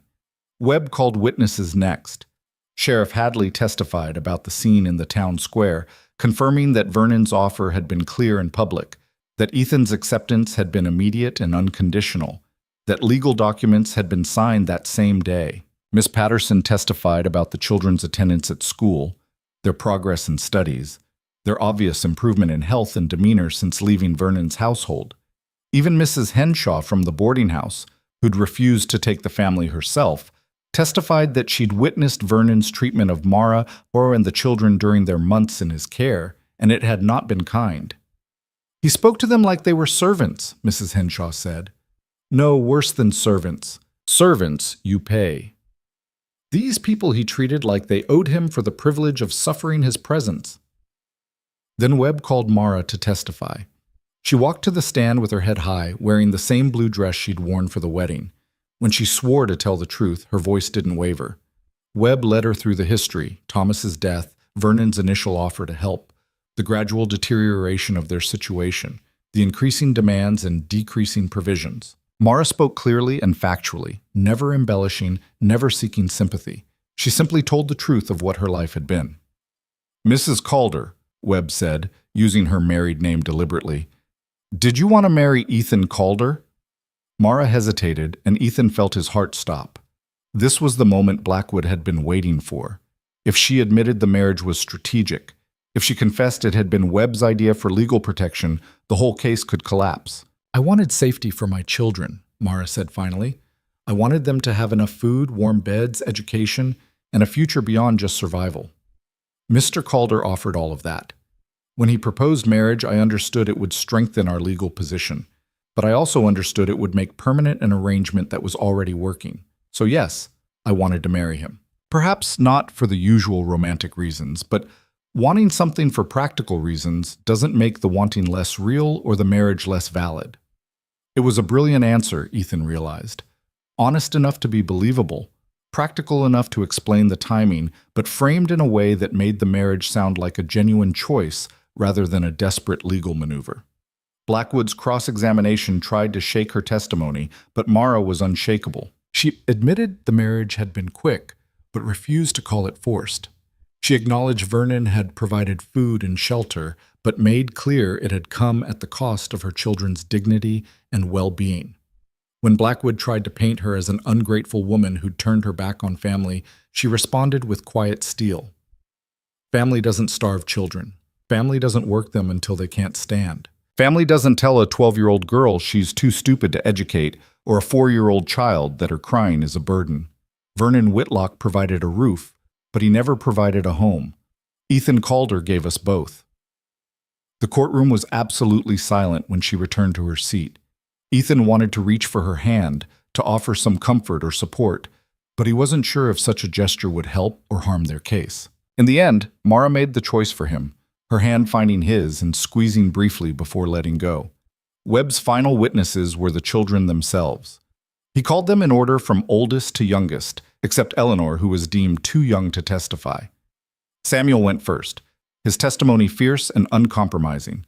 He described life with Vernon in unflinching detail, the long hours at the sawmill, the meager food, the constant criticism and occasional violence.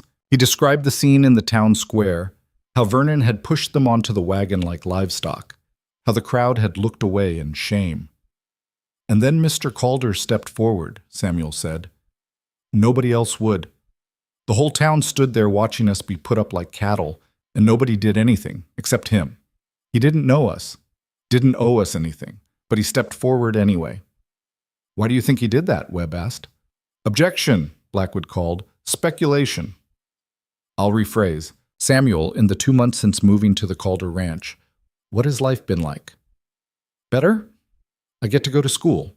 I help with the ranch work, but it's teaching, not punishment. Mr. Calder shows me how to do things right, then trusts me to do them. And Mother," Samuel's voice caught slightly, "Mother smiles now. She didn't smile once in the 4 months we lived with Grandfather, but she smiles at the ranch." Rosalie testified next, her answers shorter but no less powerful. She spoke about school, about learning to read properly for the first time, about having books and paper and a teacher who believed she was worth educating. Jacob and Matthew and Daniel all testified in turn, their childish voices describing simple things: enough food, warm blankets, being allowed to play, not being afraid all the time.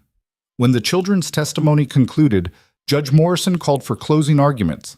Blackwood went first, making one final appeal to tradition and blood. He painted Ethan as an interloper, Mara as a confused widow, and Vernon as a wronged grandfather. His rhetoric was polished and persuasive, his appeals to family values and natural order calculated to sway a conservative judge. Then Webb stood for the final time. "Your Honor, this case is not about blood versus law. It's about what family actually means, Mr. Whitlock argues that blood creates indelible bonds, that grandparents have inherent rights to their grandchildren regardless of how those children are treated. But the law doesn't support that position, and neither does basic human decency."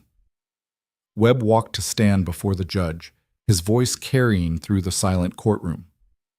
"The law recognizes that family is more than blood. It's care and protection and provision. It's creating an environment where children can thrive, not just survive. Mr. Whitlock provided survival, barely. Ethan and Mara Calder have provided a home, and the children's own testimony makes clear which they prefer. Mr. Whitlock claims the marriage was a legal maneuver. Perhaps it was, Perhaps these two people formalized their partnership specifically to protect the children in their care. But when did that become wrong? When did choosing to create legal family bonds to protect vulnerable children become something to condemn rather than commend? Webb's voice grew stronger, more passionate. The real question before this court is simple. What serves the best interests of 6 children? Returning them to a grandfather who views them as burdens and property? Or allowing them to remain in a household where they're fed, educated, protected, and valued? Where a widow has rebuilt her life and a lonely rancher has found purpose? Where children who were silent with fear have learned to laugh again? Mr. Whitlock says blood matters most, but I say actions matter most. And the actions of Ethan Calder over these past 2 months speak louder than any blood claim Vernon Whitlock can make. Webb returned to his seat, and the courtroom remained silent. Judge Morrison sat at his bench, fingers steepled, expression unreadable. Finally, he spoke. This court will take a brief recess to consider the testimony and evidence. We'll reconvene in 1 hour for my ruling. The wait was excruciating. Ethan and Mara took the children outside where they wouldn't have to endure the stares and whispers of the crowd. They stood in the cold March air, watching clouds build over the mountains and trying not to imagine all the ways this could end badly. Whatever happens, Mara said quietly, thank you for trying. We haven't lost yet, but we might.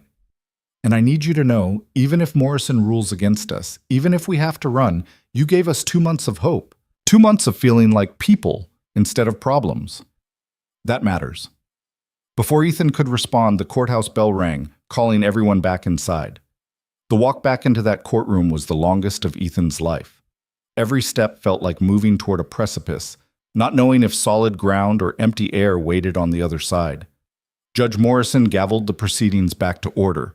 The courtroom packed to capacity fell into breathless silence. I've considered the testimony and evidence presented, Morrison began.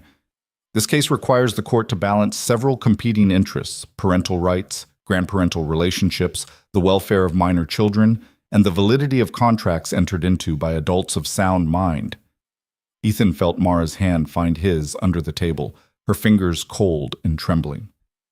Mr. Whitlock argues that blood relationship gives him inherent rights to his grandchildren. While the law recognizes the importance of family relationships, it does not grant absolute authority to grandparents over children who have a living parent. Mrs. Calder, as the children's mother, retains primary parental authority.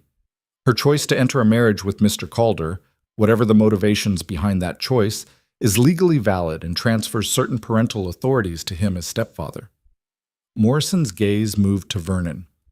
Furthermore, the contract signed by Mr. Whitlock transferring responsibility for the family to Mr. Calder in exchange for debt satisfaction is legally binding. Mr. Whitlock's claim that he didn't mean what the document clearly states is not sufficient grounds to void a witnessed and notarized agreement. Vernon's face had gone purple with rage, but Blackwood put a restraining hand on his arm. However, Morrison continued, and Ethan's heart sank at that word, the court must also consider whether the current arrangement truly serves the children's best interests. The testimony suggests significant improvement in the children's welfare since moving to the Calder Ranch. They attend school regularly, they appear healthy and well-fed, they speak without fear and express clear preference for their current situation. Well, the court must also consider the unusual circumstances of the marriage between Mr. Calder and Mrs. Whitlock. While suspiciously timed, the marriage is legal, and by all testimony presented, was entered into freely by both parties. Mrs. Calder's own words, that she wanted the marriage for practical rather than romantic reasons, actually strengthen rather than weaken the validity. She made a clear-eyed choice to formalize a partnership that was already functioning successfully. Morrison leaned forward, his expression grave. The law does not require romance for marriage to be valid. It requires only mutual consent between adults of sound mind. That standard has been met. Similarly, the law does not require blood relation for a man to serve as father to children. It requires only that he provide care, protection, and guidance. Mr. Calder has demonstrated all three. Therefore, this court rules in favor of Ethan and Mara Calder. The marriage is recognized as valid. Mr. Calder's position as stepfather and head of household is upheld. The children shall remain in the Calder's care. Mr. Whitlock's petition for custody is denied, and his claim for financial compensation is dismissed. The courtroom erupted. Vernon shot to his feet, roaring objections that were lost in the chaos. Blackwood tried to call for order, but Morrison's gavel was already pounding. Furthermore, the judge's voice cut through the noise, this court finds that Mr. Whitlock's treatment of the children during their time in his care, as testified to by multiple witnesses, including the children themselves, constitutes neglect. Accordingly, Mr. Whitlock is denied visitation rights, unless and until the Calders choose to grant them. This family has made clear they wish to move forward without his interference, and this court sees no reason to force contact that would cause distress to the children. "This is an outrage!" Vernon shouted. "You're letting a stranger steal my family." "No, Mr. Whitlock. I'm recognizing that you gave away your family in a public square and are now suffering the consequences of that choice. This hearing is concluded." The gavel came down with finality, and suddenly people were surrounding them. Townspeople offering congratulations, Webb shaking Ethan's hand, the children pressing close in relief and joy. Through the chaos, Ethan saw Vernon being escorted out by Sheriff Hadley, the old man's face twisted with fury and humiliation. Blackwood followed, already packing his expensive leather case. His interest in the matter clearly ended now that the verdict was final. Outside the courthouse, in the bright afternoon sun, the Calder family stood together in a small circle. The children were laughing and crying simultaneously, their relief so powerful it had to find expression in conflicting emotions. Mara's face was wet with tears, but she was smiling, really, truly smiling in a way Ethan had never seen. "We won," Samuel said, as if he couldn't quite believe it. "We actually won." "You won because you told the truth," Webb said, having followed them outside. "All of you. You were honest and brave, and that made all the difference." "What happens now?" Rosalie asked. "Can Vernon appeal?" "He can try, but it won't succeed. Morrison's ruling was thorough and well-reasoned. An appeals court would uphold it." Webb looked at Ethan and Mara. "You're free, truly free. This family is legally recognized and protected." After Webb departed and the crowd dispersed, the Calders climbed into their wagon for the ride home. The children chattered excitedly, rehashing the testimony, mimicking Blackwood's dramatic gestures, celebrating their victory. But Ethan and Mara were quiet, both processing what had just happened. They'd won.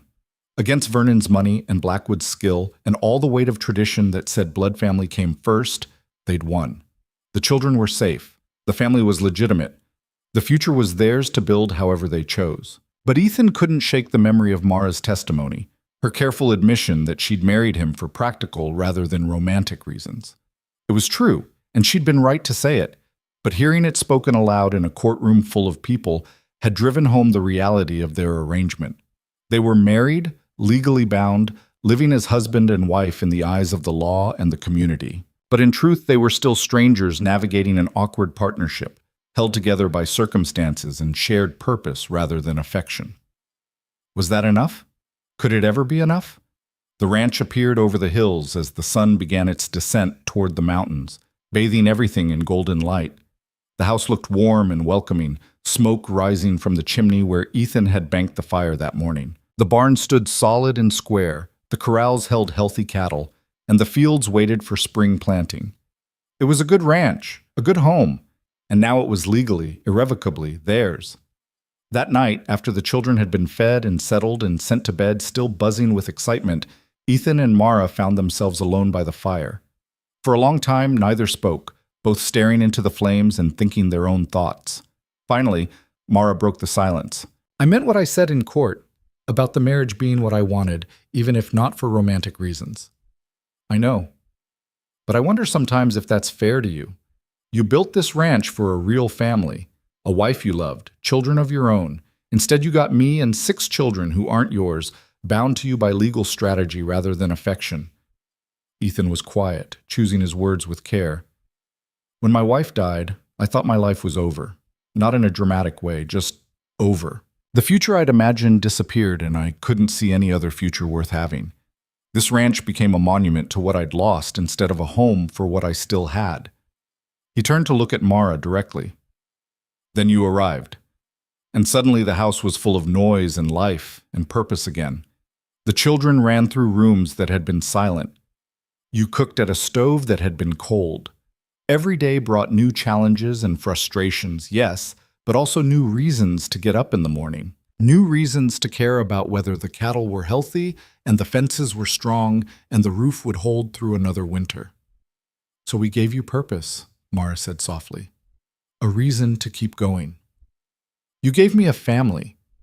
Not the one I imagined having, but maybe the one I needed. The one I could actually build with what I had left after grief took what it took. Mara's eyes were bright with tears again, but she was smiling. That's not nothing. No, it's not nothing. Ethan hesitated, then pushed forward with words he'd been holding back for weeks. I know our marriage isn't what either of us would have chosen in different circumstances. I know it started as legal strategy and mutual necessity, but I wonder, could it become something more? Not quickly, maybe not for a long time. But eventually, could we build a real partnership, a real marriage? I don't know, Mara admitted. I'm still figuring out who I am outside of being Thomas's wife or Vernon's burden. I'm still learning to make choices because I want to, not because I have to. Marriage, even to someone as decent as you, is complicated when you're still finding yourself. Then take all the time you need. We have our whole lives to figure this out. Do you really mean that? You'd be content to wait, maybe forever, for something that might never develop? Ethan thought about the question seriously. Content might be too strong a word, but willing? Yes.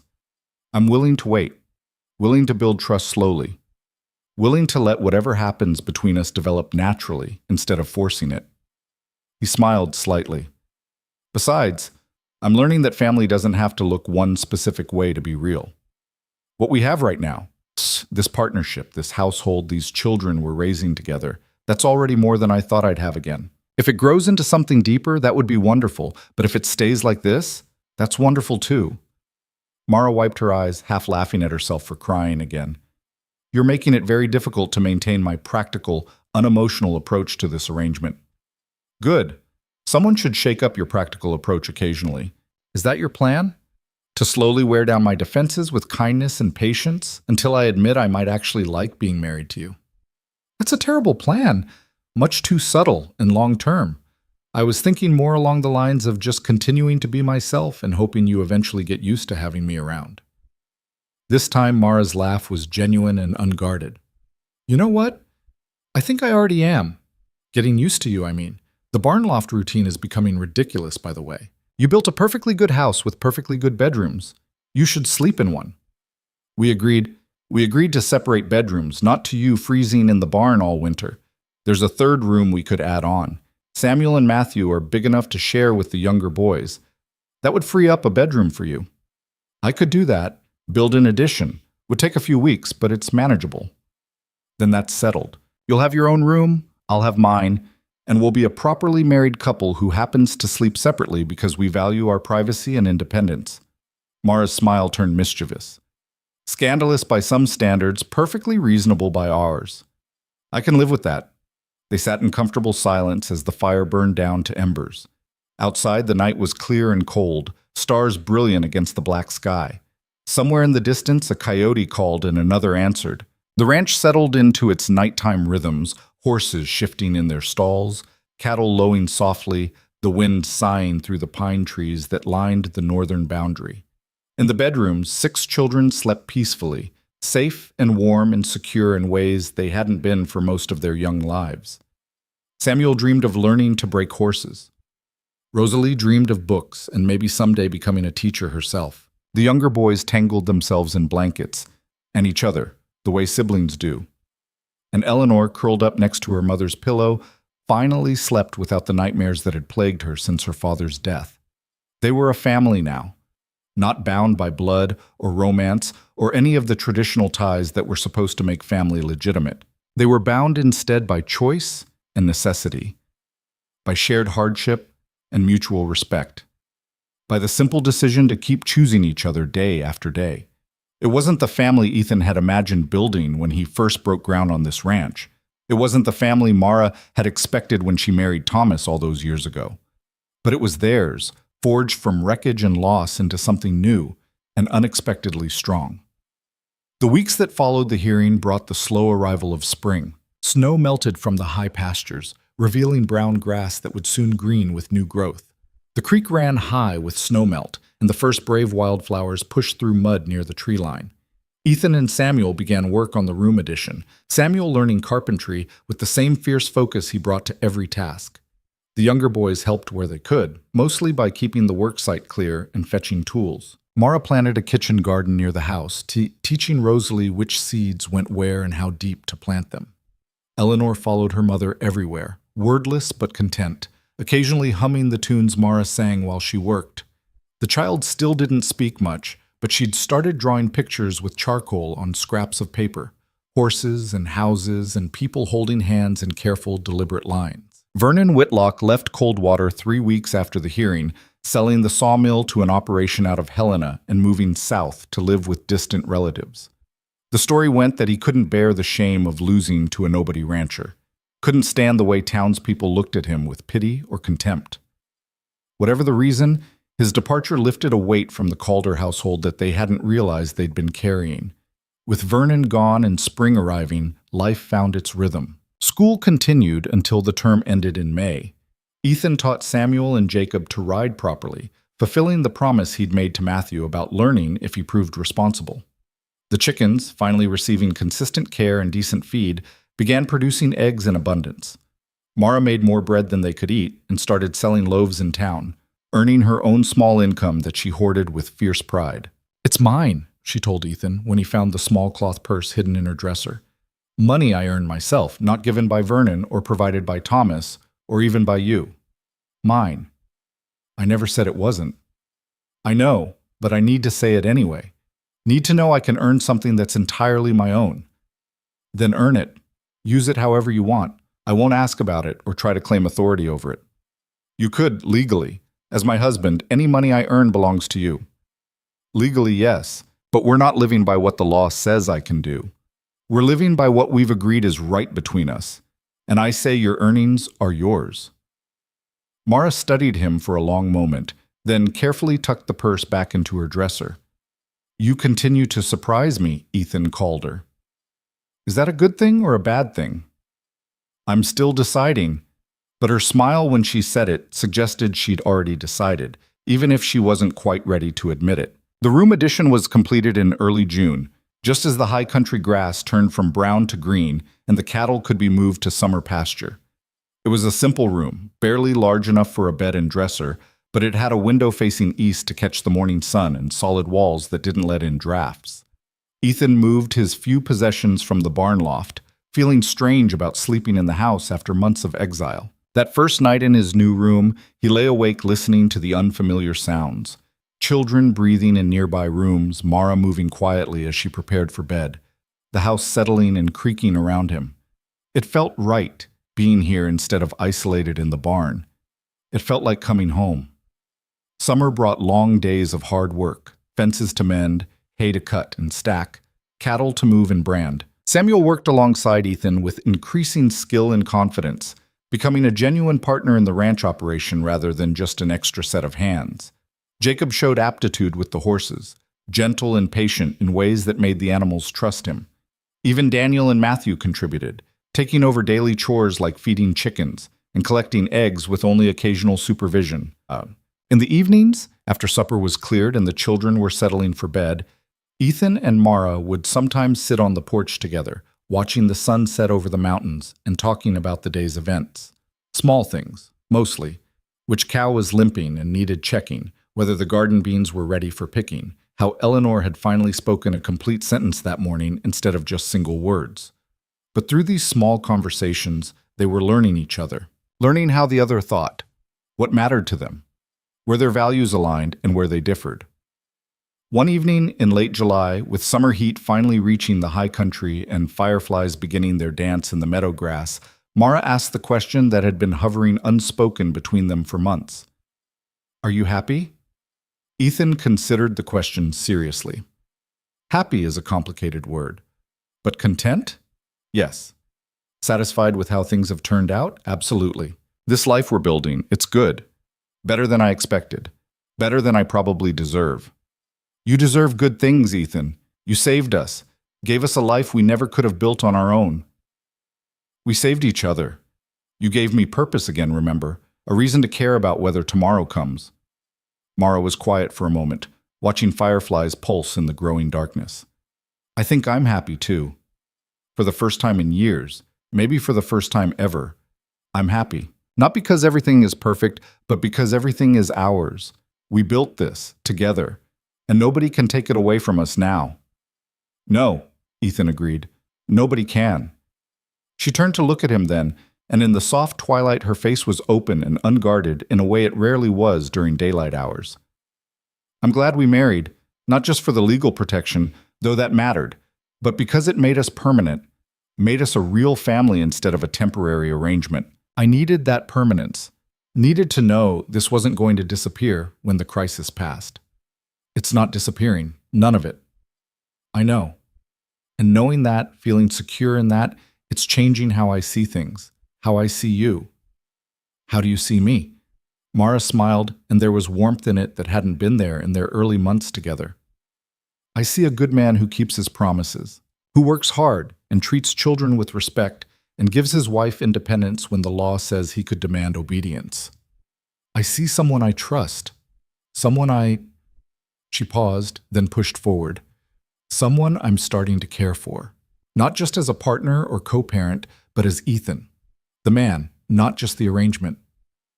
Ethan felt something shift in his chest, something that had been frozen since last summer beginning to thaw. I care for you too, have for a while now. I didn't want to say anything because I didn't want to pressure you or make things awkward. Things are already awkward. We're married people who sleep in separate rooms and tiptoe around our feelings like teenagers. Admitting we care about each other isn't going to make it more awkward. Fair point. So what do we do about it? I don't know. What do you want to do? Mara laughed softly. I want to keep doing exactly what we're doing, building this life day by day, raising these children together, working this ranch and making it prosper. But maybe we stop pretending we're just business partners. Maybe we admit this is becoming a real marriage, even if it didn't start that way. I can live with that. Good, because I can't imagine living any other way now. This ranch, this family, you, it's all become essential. I don't want to go back to what was before. I want to keep moving forward into whatever comes next. They sat together on the porch until full dark, not touching, but close enough that the space between them felt charged with possibility. When they finally went inside to their separate rooms, something had changed. Not everything. They were still navigating complicated feelings and building trust that had been broken by other people's failures. But something fundamental had shifted, like a door opening onto a future neither had quite believed in before. Autumn arrived with its usual splendor, aspens turning gold against the dark pines, and crisp mornings that required coats and gloves. The children returned to school with new slate boards purchased with Mara's bread money. The cattle were brought down from summer pasture, sleek and fat on mountain grass. Ethan and Samuel prepared the ranch for winter, stacking enough firewood to last through the cold months, making repairs to the barn roof, stocking the root cellar with vegetables from Mara's garden. On a cool October morning, with the first frost painting the meadow grass silver, Eleanor spoke her first full sentence in Ethan's presence. She was helping him feed the chickens, carrying a small basket of grain and scattering it with careful precision. Ethan was teaching her to count the hens, making sure all were accounted for. 13, Eleanor said clearly. All 13 are here. Ethan stopped mid-count. That's right. You've got a good eye for numbers. Mother says numbers are important, says I should learn them even though I'm little. Your mother's a smart woman. Eleanor looked up at him with those solemn, dark eyes. Are you my papa now? The question hit Ethan square in the chest. He knelt down to be at her level, thinking carefully about his answer. I'm your stepfather, which means I'm married to your mama and I take care of you and your brothers and sisters. If you want to call me Papa, you can. If you'd rather call me Ethan, that's fine too, whatever feels right to you. Eleanor tilted her head, considering. My real papa went away. He got sick and went away and didn't come back. I know. I'm sorry that happened. Are you going to go away too? No, sweetheart. I'm not going anywhere. I'm staying right here on this ranch with you and your mama and all your brothers and sisters for as long as you'll have me. Forever? That's my plan. Eleanor studied him a moment longer, then nodded as if satisfied. She turned back to the chickens, scattering more grain, and the conversation was apparently over. But as they walked back to the house together, her small hand slipped into his and stayed there. That evening, when Ethan told Mara about the conversation, he saw tears spring to her eyes. "She's been so afraid," Mara said, "of losing people, of things ending. Thomas died so suddenly, and then Vernon tried to get rid of us, and I think she's been waiting for the next terrible thing to happen, waiting for you to leave or die or decide we're too much trouble." "I won't, any of those things." "I know, and now she's starting to know it too." Mara wiped her eyes. "She asked me last night if you were staying forever. I told her yes, but I don't think she believed me. Maybe hearing it from you made it real." "Did she call me Papa?" "Not yet, but she will eventually, when she's ready." Mara smiled through her tears. "The others already do, you know, not to your face, but among themselves. Daniel slipped up yesterday and said, 'Papa's teaching Samuel to break horses,' and then went bright red and tried to take it back. I told him it was fine, that you wouldn't mind." "I don't mind. I'd be honored, actually." "Then I'll tell them they can call you that if they want. We'll make it official." Christmas that year was the first real celebration the family had ever attempted. Mara made special bread and saved eggs for a cake. Ethan rode to town and came back with peppermint sticks and small gifts, a new doll for Eleanor, books for Rosalie, a real pocket knife for Samuel, small toys for the younger boys. They decorated with pine boughs and candles, and on Christmas morning the house rang with laughter and surprised delight. Ethan had one more gift, saved for private exchange with Mara. It was a simple gold band, sized to fit her finger, with her initials engraved inside. "I know we're already married," he said, suddenly nervous in a way he hadn't been since that first awkward proposal. "But that was legal necessity. This is because I want to be married to you, because you're not just my partner or the mother of children I'm raising. You're my wife, and I want you to have something that symbolizes that choice." Mara stared at the ring, her eyes filling with tears. "Ethan, this must have cost—" "It doesn't matter what it costs. Do you like it?" "I love it." She slipped it onto her finger and it fit perfectly. "I don't have anything for you. You gave me a family. That's more than enough." Mara kissed him then, gentle and sweet, the first real kiss they'd shared since that awkward peck in the courthouse 9 months ago. When they pulled apart, both were smiling. "I love you," Mara said quietly. "I don't know exactly when it happened. Maybe gradually over months, maybe all at once when I wasn't paying attention. But I love you," Ethan called her. "Not because you saved us or because you're good to the children, but because of who you are, because you're kind and honest, and you keep your promises even when they're hard." "I love you too. Have for a while now. I was just waiting for the right moment to say it." Is Christmas morning, with 6 children about to burst through that door demanding breakfast, the right moment? It's perfect. And it was. The children did burst through the door moments later, chattering about gifts and breakfast and whether it might snow. The day dissolved into chaos and joy, the house full of noise and life exactly as it was meant to be. The years that followed brought all the ordinary struggles and triumphs of family life. There were lean winters and abundant harvests, sick animals and healthy births, arguments and reconciliations, failures and successes. Samuel grew into a strong young man and eventually married a girl from town, building a homestead on the eastern section of the ranch. Rosalie became a teacher, just as she'd dreamed, running the Coldwater School with firm kindness. The younger boys found their own paths, Jacob with horses, Matthew in town as a carpenter, Daniel working the ranch alongside Ethan. Eleanor grew into a quiet young woman with her mother's dark eyes and her stepfather's gentle nature. She never quite lost the solemnity that had marked her childhood, but she learned to smile freely and laugh often. She would eventually marry a doctor and move to Helena, but she came home to the ranch every summer with her own children, teaching them to count chickens and scatter grain the way Ethan had taught her. Mara and Ethan's marriage deepened over time into something neither had expected at the start: genuine partnership, deep affection, and abiding love. The separate bedrooms eventually became an inside joke, maintained more out of habit and independence than actual need.